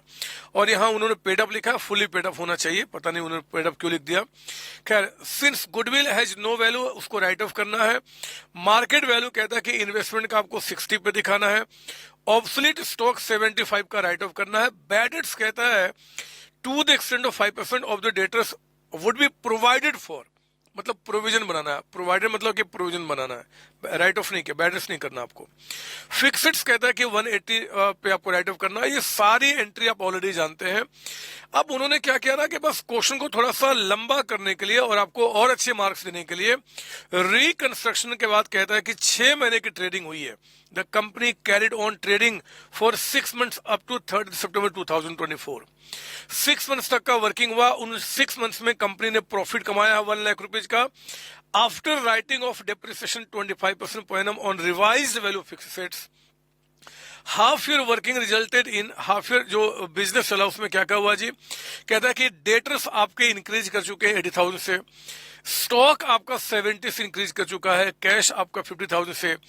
Creditors balance at the end of आपका ईयर को एज सर्टन करना है। उन्होंने लिखा नहीं है कि क्वेश्चन के अंदर में क्रेडिटर्स को एज सर्टन करना है, but current assets current liability में चेंजेस होते हैं।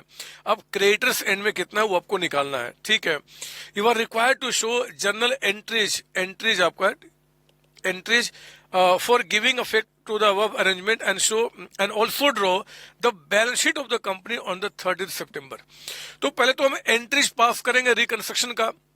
रिकंस्ट्रक्शन की एंट्री पास करने के लिए पॉइंट नंबर 1 में आप आ गए। 1 में हम क्या करें जी, 70%, पहले बताओ ये कितना है, 60,000 ये एंड 4 लाख ये, 460 के 70% के बदले में हम उनको डिवेंचर्स इशू कर रहे हैं। तो मेरे बच्चे आपने क्या किया, बैलेंस शीट से क्या चला गया, प्रेफरेंस शेयर कैपिटल है ना, बैलेंस शीट से प्रेफरेंस शेयर कैपिटल। और आप उनको क्या दे रहे हैं, हम उनको दे रहे हैं, कुछ को दे रहे हैं अनसिक्योर्ड डिवेंचर्स एंड कुछ को दे रहे हैं हम इक्विटी शेयर कैपिटल। अनसिक्योर्ड कितना जी, तो ध्यान दीजिए, एक तो 4 लाख ये प्लस इन पे 60,000 का जो डिविडेंड बकाया है, डिविडेंड जो बकाया है 460 का 70% का पेमेंट करने के लिए हम उनको कैसे दे रहे हैं, 12% अनसिक्योर्ड डिवेंचर आपका। और मेरे बच्चे इसी 460 का 30% का पेमेंट करने के लिए हम उनको क्या इशू कर रहे हैं, इक्विटी शेयर कैपिटल, है ना।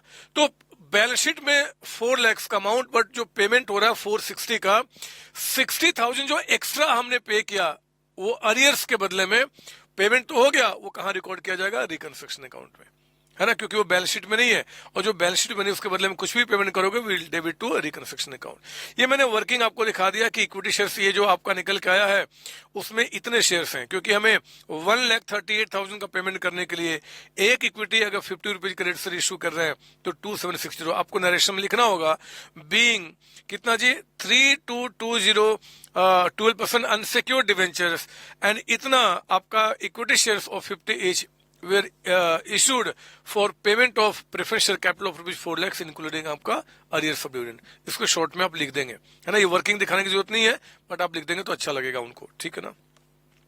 इसके बाद मेरे बच्चे फिर कहता है पॉइंट नंबर 2 में equity shares reduce to 50 each। अब कौन सी इक्विटी शेयर्स? देखो अभी अभी जो इक्विटी आपने यहाँ पे इशू किया था ना, ये तो ऑलरेडी 50 वाले हैं।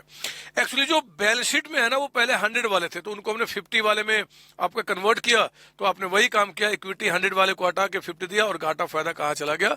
रिकंस्ट्रक्शन अकाउंट में। क्लियर आपको? ये सर। फिर इसके बाद कहता है बच्चे थर्ड में कि गुडविल का कोई वैल्यू नहीं, उसको हटा दीजिए, तो रिकंस्ट्रक्शन टू गुडविल अकाउंट, ये भी हमारी एंट्री कंप्लीट हो गई। फोर्थ में कहता है कि जो हमारा इन्वेस्टमेंट है उसको 60 पे दिखाओ, इन्वेस्टमेंट था कितने का? 40 का, तो 40 का इन्वेस्टमेंट 60 हो गया, बढ़ गया तो 20 से इन्वेस्टमेंट की वैल्यू को बढ़ाइए और वो रिकंस्ट्रक्शन में चला जाएगा आपका फायदा, तो 20 की एंट्री वो भी होगी। इसके बाद वो आपका कहता है कि स्टॉक को 75 से कम कीजिए, प्रोविजन बनाइए एंड फिक्सेड 180 से कम कीजिए, वो भी कहां चला गया? रिकंस्ट्रक्शन में। इसके बाद ये जो लास्ट एंट्री है, क्योंकि फुल फ्लेज क्वेश्चन आपका है, तो रिकंस्ट्रक्शन टू कैपिटल के लिए क्या करेंगे? आप बनाएंगे रिकंस्ट्रक्शन अकाउंट वर्किंग नोट्स में, क्योंकि क्वेश्चन नहीं बोला है।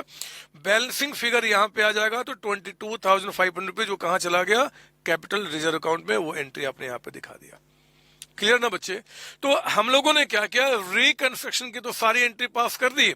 इसके बाद अब जो 6 मंथ्स बिजनेस चला है, 6 महीने के बाद आपको क्या करना है? एक बैलेंस शीट बना देना है। आप जानते हैं कि जहां जहां चेंजेज हुआ उन चेंजेज को इनकॉर्पोरेट कीजिए, अपने आप आपका जो बैलेंसिंग फिगर होगा वो क्रेडिटर्स यानी कि ट्रेड पेबल का आपका निकल के आ जाएगा। ये बैलेंसिंग फिगर से निकल के आया हुआ है, क्लास में क्वेश्चन मैंने कराया हुआ है हमने। जैसे कि अब पीपीई को मैं आपको दिखा दूं, पीपीई कैसे निकल के आया। पीपीई जरा बताओ हमारे पास बैलेंस शीट में कितने का था? ये देखिए आप यहाँ पे कहाँ चला गया? पीपीई यानी कि फिक्स्ड हमारा था 1180 का पहले से। यहाँ पे 1180 में गुडविल आपने 1 लाख हटा दिया तो कितना हो गया? 1080। 1080 के बाद आपने यहाँ पे फिक्स सेट्स की वैल्यू कितने से कम किया था? 180 से। तो 1080 में क्या किया? 180 आपने कम कर दिया। कितना हो गया आपका यहाँ पे? 9 लाख रुपीज का अमाउंट, 9 लाख। और 9 लाख में आपने जो 6 महीना बिजनेस किया उसमें 25% का डेप्रिसिएशन चार्ज करेंगे रिवाइज वैल्यू पे, और 6 मंथ्स का, है ना, क्योंकि 6 महीने बिजनेस चला है। तो 9 लाख पे अगर हम 25% का डेप्रिसिएशन चार्ज करते हैं और 6 मंथ्स का, तो ये आ गया आपका 1,12,500 रुपीज। तो जो आ गया वैल्यू, उसी वैल्यू को हम यहाँ पे दिखा रहे हैं।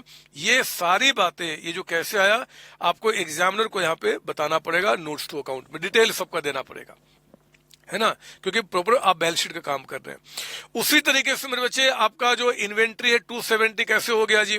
तो इन्वेंट्री पुराने बैलेंस शीट में आपका 275 का था, इतना हमने राइट ऑफ किया है, और इन 6 मंथ्स में इन्वेंट्री आपका इतने से बढ़ा है, जो क्वेश्चन बता रहा है, तो उसके हिसाब से ये निकाले। अदर इक्विटी में आपका प्रीमियम पहले से था, रिजर्व पहले से था, कैपिटल रिजर्व यहाँ पे हमारे पास कैसे आ गया? तो वो आपका पहले से जो बैलेंस शीट में था, और वो जो आपने रिकंस्ट्रक्शन का जो अमाउंट ट्रांसफर किया उसको ऐड करके, एंड प्रॉफिट हमने 6 महीने में कितना कमाया? 1 लाख, ये निकल के आया। इस तरीके से आप अपने बैलेंस शीट में सब कुछ लिखेंगे, बैलेंसिंग फिगर अपने आप क्या निकल के आ जाएगा? ट्रेड पेबल यानी कि क्रेडिटर्स का निकल के आ जाएगा। और एग्जाम में अगर ये 14 मार्क्स का क्वेश्चन आया तो भी मजा है, 10 मार्क्स का है तो भी मजा है, क्योंकि नाउ यू नो एवरीथिंग। तो ये भी हमने यहाँ पे कवर किया। अब मेरे बच्चे ये वो क्वेश्चन है जो इंस्टीट्यूट ने हमारे पास आपका रिकंस्ट्रक्शन और इंडेक्स 103 को मिला के क्वेश्चन था। 2016 सिलेबस के बुकलेट में था, हमारे 22 वाले सिलेबस के बुकलेट में नहीं है, लेकिन इसका मतलब ये नहीं कि क्वेश्चन नहीं आएगा। कई बार मैंने देखा है, मेरे तो इस इंडस्ट्री में बहुत समय हो गया कि जब भी सिलेबस चेंज होता है, कोई क्वेश्चन पुराने वाले में रहता है, नए वाले में नहीं रहता, बट एग्जाम में क्या करता है, वही क्वेश्चन पुराने वाले से उठा के लेकर आ जाता है। तो हम लोगों ने रेगुलर क्लास में पूरा क्वेश्चन किया हुआ है, बट फिर भी मैं रिविजन में भी चाहूंगा कि आप इस क्वेश्चन को मेरे साथ देख लीजिए। बैलेंस शीट कहता है कि रीटो का एंड अरीमा का आपका दिया हुआ है, जिसमें कि फिक्स्ड सेट से दोनों का इन्वेस्टमेंट इन्वेस्टमेंट मेरे बच्चे रीटो का बता रहा है, लेकिन ध्यान दीजिए रीटो का जो इन्वेस्टमेंट है उसमें से कुछ इन्वेस्टमेंट उन्होंने अरीमा में किया हुआ है, यानी कि दूसरे वाली कंपनी में। डेटर्स है, बैंक है, and the profit loss account. Equity share capital reserve बता रहा है आपका, डिवेंचर्स है, लोन फ्रॉम बैंक दोनों का है, बैंक ओवरड्राफ्ट अरीमा का है, सन्ड्री क्रेडिटर्स है, और अनपेड डिविडेंड बता रहा है दोनों का, यहाँ पे सॉरी रीटो का। नीचे कहता है it was decided that Arima limited will acquire the business of रीटो limited. कौन एक्वायर करेगा? अरीमा।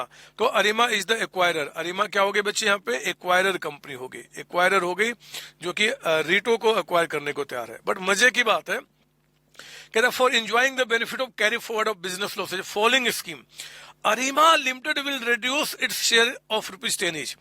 ये जो एक्वायरर है ना बच्चे, इसी कंपनी का पहले क्या हो रहा है? रिकंस्ट्रक्शन। इसी कंपनी का हो रहा है रिकंस्ट्रक्शन, और रिकंस्ट्रक्शन इस कंपनी का होने के बाद ये क्या कर रही है कि ये एक्वायर कर रही है किसको जी? एक्वायर टू रीटो, रीटो कंपनी को ये एक्वायर कर रही है। तो अरीमा को आप रिकंस्ट्रक्ट कीजिए और अरीमा के बुक में रीटो को टेक ओवर करने की एंट्री करेंगे एज पर इंडेक्स 103, जो आप ऑलरेडी जानते हैं। ये देखिए आप यहाँ पे कहता है कि Arima limited will reduce its share to 100 per share and then consolidate ₹10 such shares into 1 share of 100 each. जो नया शेयर दिया जाएगा, कंसोलिडेट करने का ऑलरेडी आप जानते हैं, तो मैं साथ साथ एंट्री बताया जा रहा हूं। पहले क्या किया जी? 100 वाली इक्विटी को हटाया, 10 वाली इक्विटी को इश्यू किया, और घाटा फायदा कहां चला गया? रिकंस्ट्रक्शन में। फिर जो ये 30 का आपका था, है ना, 3 लाख शेयर थे ₹10 वाले, हमने जब रिकंसोलिडेट किया तो 10 के शेयर को 100 में किया, 30 अमाउंट सेम रहेगा। पहले आपके 3 लाख शेयर थे ₹10 वाले, अब आपके क्या हो गया जी? 0.3, यानी कि 30,000 शेयर्स हो गए आपका ₹10 वाला। समझ रहे हो ना? पॉइंट यहाँ पे दिया हुआ, पॉइंट आपका है 0.3 आपका, देख रहे हो यहाँ पे ना, 30,000 आपका है ना, ये निकल के आ गया। तो अब ये चीज ऑलरेडी बता चुका हूं मैं, क्यों बताऊं आपको ज्यादा। फिर कहता है कि bank agree to waive loan of 18 lakh of Arima limited. 18 lakh loan की हमें माफी मिल रही है, तो कहां चला गया आपका 18 लाख माफी? रिकंस्ट्रक्शन अकाउंट में। ये भी ठीक है, आगे बढ़िए। फिर क्या बता रहा है? Share holders of रीटो limited will be given 1 share. ये तो एक्वायर करने की बात कर रहा है, पहले रिकंस्ट्रक्शन कर लेते हैं। रिकंस्ट्रक्शन किसका हो रहा है? ध्यान देने वाली बात है, अरीमा लिमिटेड का। अगला point, sundry creditors of Arima include 30 lakh payable to Reto limited. ये तो कॉमन डेप्ट है जो कैंसिल करते हैं। मैं ये मान रहा हूं कि आपने इंडेक्स 103 पढ़ा हुआ है, उसके बाद ये क्वेश्चन कर रहे हैं। रिकंस्ट्रक्शन प्लस ये आपका आफ्टर मर्जर के बाद, वो भी आपका बस रिकंस्ट्रक्शन में मेरे बच्चे 2 ही एंट्री है, एक आपका ये और एक आपका ये, 2 एंट्री आपका। तो हमने क्या किया, उस दोनों एंट्री को यहाँ पे पास कर लिया। अब बैलेंस शीट में अरीमा के बुक में एक लॉस दिख रहा था, वो तो राइट ऑफ करेंगे ही करेंगे, चाहे क्वेश्चन बोले चाहे ना बोले। हमने क्या किया, उस लॉस को यहाँ पे राइट ऑफ कर लिया रिकंस्ट्रक्शन में। फिर आप बनाएंगे reconstruction account, and reconstruction account का जो बैलेंसिंग फिगर आएगा उससे आप ये लास्ट वाली एंट्री पास करेंगे। ये हमने क्या किया, काम कंप्लीट किया। तो मेरे बच्चे रिकंस्ट्रक्शन से जुड़ी जो बातें थी उनको हम लोगों ने यहाँ पे एंट्री रिकॉर्ड कर दिया। अब उसके बाद क्या होगा जी, जो 103 अप्लाई होगा बच्चे टेक ओवर का, हम उनके बारे में बात करेंगे। आइए जरा पढ़ते हैं क्वेश्चन में क्या बता रहा है यहाँ पे। पॉइंट नंबर 3 पे आप आइए। Share holder of रीटो limited will be given 1 new share of Arima in exchange for every share in Reto. Reto limited में मेरे बच्चे अगर 1 शेयर है तो नई कंपनी में क्या जी, 1 शेयर मिलेगा, मतलब स्वैप रेशियो यानी कि 1:1 का है। Creditors of Arima include 30 lakh payable to Reto. ये तो एक्वायर करने के बाद जो कॉमन डेप्ट कैंसिल करते हो उसकी एंट्री कर लेंगे। अगेन आफ्टर मर्जर कहता है कि अनपेड डिविडेंड जो रीटो लिमिटेड का उसको पे कर दिया जाएगा, हम उसकी भी एंट्री पास कर लेंगे। Reto limited will cancel 20% holding of Arima limited. ये ध्यान देना अब यहाँ पे, अरीमा लिमिटेड में मेरे बच्चे रीटो की होल्डिंग कितनी है? 20%। मुझे बताओ कि अरीमा लिमिटेड में टोटल शेयर्स हैं कितने? अरीमा में टोटल शेयर्स हैं कितने? यहां देखिए, यहां देखिए, अरीमा में पहले जो ये शेयर्स थे ना 3 लाख रुपीज के, जो 3 लाख शेयर्स थे आपके 100 रुपीज वाला, आप देखो रिकंस्ट्रक्शन के प्रोसेस में आपने उसकी एंट्री पास करके आपने उनको 30,000 शेयर्स ऑफ 100 में कन्वर्ट किया है। 0.3 यानी कि 30,000। तो 30,000 शेयर्स यहाँ पे जो 100 रुपीज वाले हैं बच्चे, उस 30,000 में 20% किसका है? रीटो का। ये जो आपका कह रहा ना कि इन्वेस्टमेंट 2,10,000 का है, इसमें से हमने कुछ अरिमा में किया हुआ है, उसका अमाउंट निकल के आया। मैं बस थोड़ा सा लिख दूं यहाँ पे, बाद में दिक्कत ना हो, कि 20% होल्डिंग अरिमा का मतलब क्या हो गया जी, 6,000 शेयर्स इन अरिमा लिमिटेड किसके पास पड़ा हुआ है, रीटो के पास आपका, है ना, इन्वेस्टमेंट ग्रुप में। और ये हमने एक्वायर कितने में किया था, 75 लाख में, 75 लाख में हमने परचेज किया था। आपको इंडेक्स 103 याद होगा कि जब भी मेरे बच्चे एक्वायरर कंपनी, जब भी यहाँ पे एक्वायरी कंपनी, अगर एक्वायरर कंपनी में पहले से शेयर होल्ड करके रखा हुआ है, तो याद कीजिए हम क्या करते थे, पहले हम पीसी निकालते थे नॉर्मल तरीके से। तो 1:1 का रेशियो है, उसमें हमने क्या किया जी, उसके हिसाब से पीसी निकाला। हम आपको कितना पेमेंट करेंगे, 6 लाख शेयर्स आपको देंगे, 1 के बदले में 1। तो आप देखो, जिस कंपनी को मैं एक्वायर कर रहा हूं यानी कि रीटो, उसमें शेयर्स कितने हैं, 6 लाख शेयर्स हैं। 100 का एक, तो कितने हो गए, 6 लाख। तो रीटो के 6 लाख शेयर्स जो है, उनके बदले में 1 for 1, यानी कि हम उनको कितना देंगे जी, 6 लाख शेयर्स देंगे, 6 लाख शेयर्स देंगे। लेकिन 6 लाख में ऑलरेडी उनके पास, रीटो के पास हमारे कंपनी का शेयर्स कितना है, 6,000। अभी दिखाया ना मैंने आपको। तो अरीमा ने रीटो को कहा कि भैया हम आपको 6 लाख शेयर्स टोटल देंगे, बट 6,000 शेयर्स ऑलरेडी आपके पास वो रख लो, बाकी शेयर्स हम आपको देते हैं। यानी कि 5,94,000 शेयर्स ऑफ 100 इज 594 का पेमेंट किया जाएगा। ये हमारा पीसी निकल के आ गया। मैं ये मान रहा हूं बच्चे कि इंडेक्स 103 आपने ऑलरेडी पढ़ा हुआ है, आप उसमें पढ़े हुए हैं कि अगर एक्वायरी कंपनी पहले से एक्वायरर में शेयर्स होल्ड करके रखता है, तो जितना पीसी निकल के आएगा उसमें से जितना शेयर्स ऑलरेडी पहले से हमारे पास हैं एक्वायरी के पास, उतना बोलते हैं कि आपको पहले से उसको छोड़ के बाकी शेयर्स में और आपको दे देता हूं। तो 5,94,000 ये निकल के आ गया टोटल पीसी आपका। अब आइए हम एंट्री पास करना शुरू करेंगे, है ना। ये एंट्री किसके बुक में हो रहा है जी, अरीमा के बुक में, अरीमा लिमिटेड के बुक में एंट्री पास हो रहा है। जो एक्वायरर है हम उसके बुक में एंट्री यहाँ पे पास कर रहे हैं। ये क्या करेगा जी, रीटो लिमिटेड के सारे एसेट्स, रीटो के सारे एसेट्स हम लेकर आएंगे, सारे एसेट्स लेकर आएंगे, लेकिन जो इन्वेस्टमेंट है हम वो टेक ओवर नहीं करते हैं। कौन से इन्वेस्टमेंट, जो आपने ऑलरेडी हमारी कंपनी में किया हुआ है ना, वही तो हमने शेयर्स आपको छोड़ दिया। तो 2,10,000 में से कितना हम छोड़ देंगे, 75 लाख। बोला था ना कि 75 लाख इसमें क्या है जी, हमने आप में इन्वेस्ट किया हुआ है। तो 2,10,000 में 75 छोड़ के बाकी सारे सेट्स को हम लेकर आएंगे एट फेयर वैल्यू।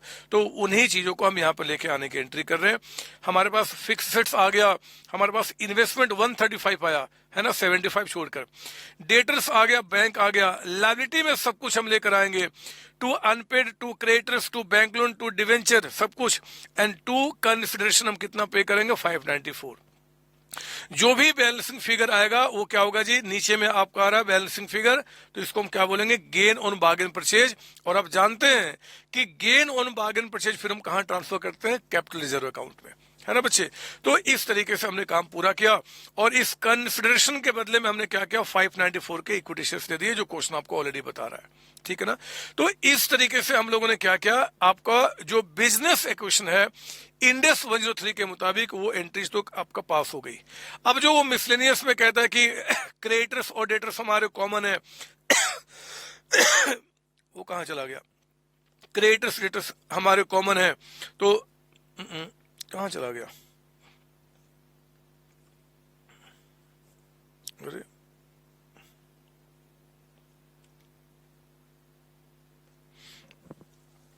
वो एंट्री में लिखना यहाँ भूल गया, शायद लिख दिया, कोई बात नहीं, मैं कर देता हूं आपके साथ।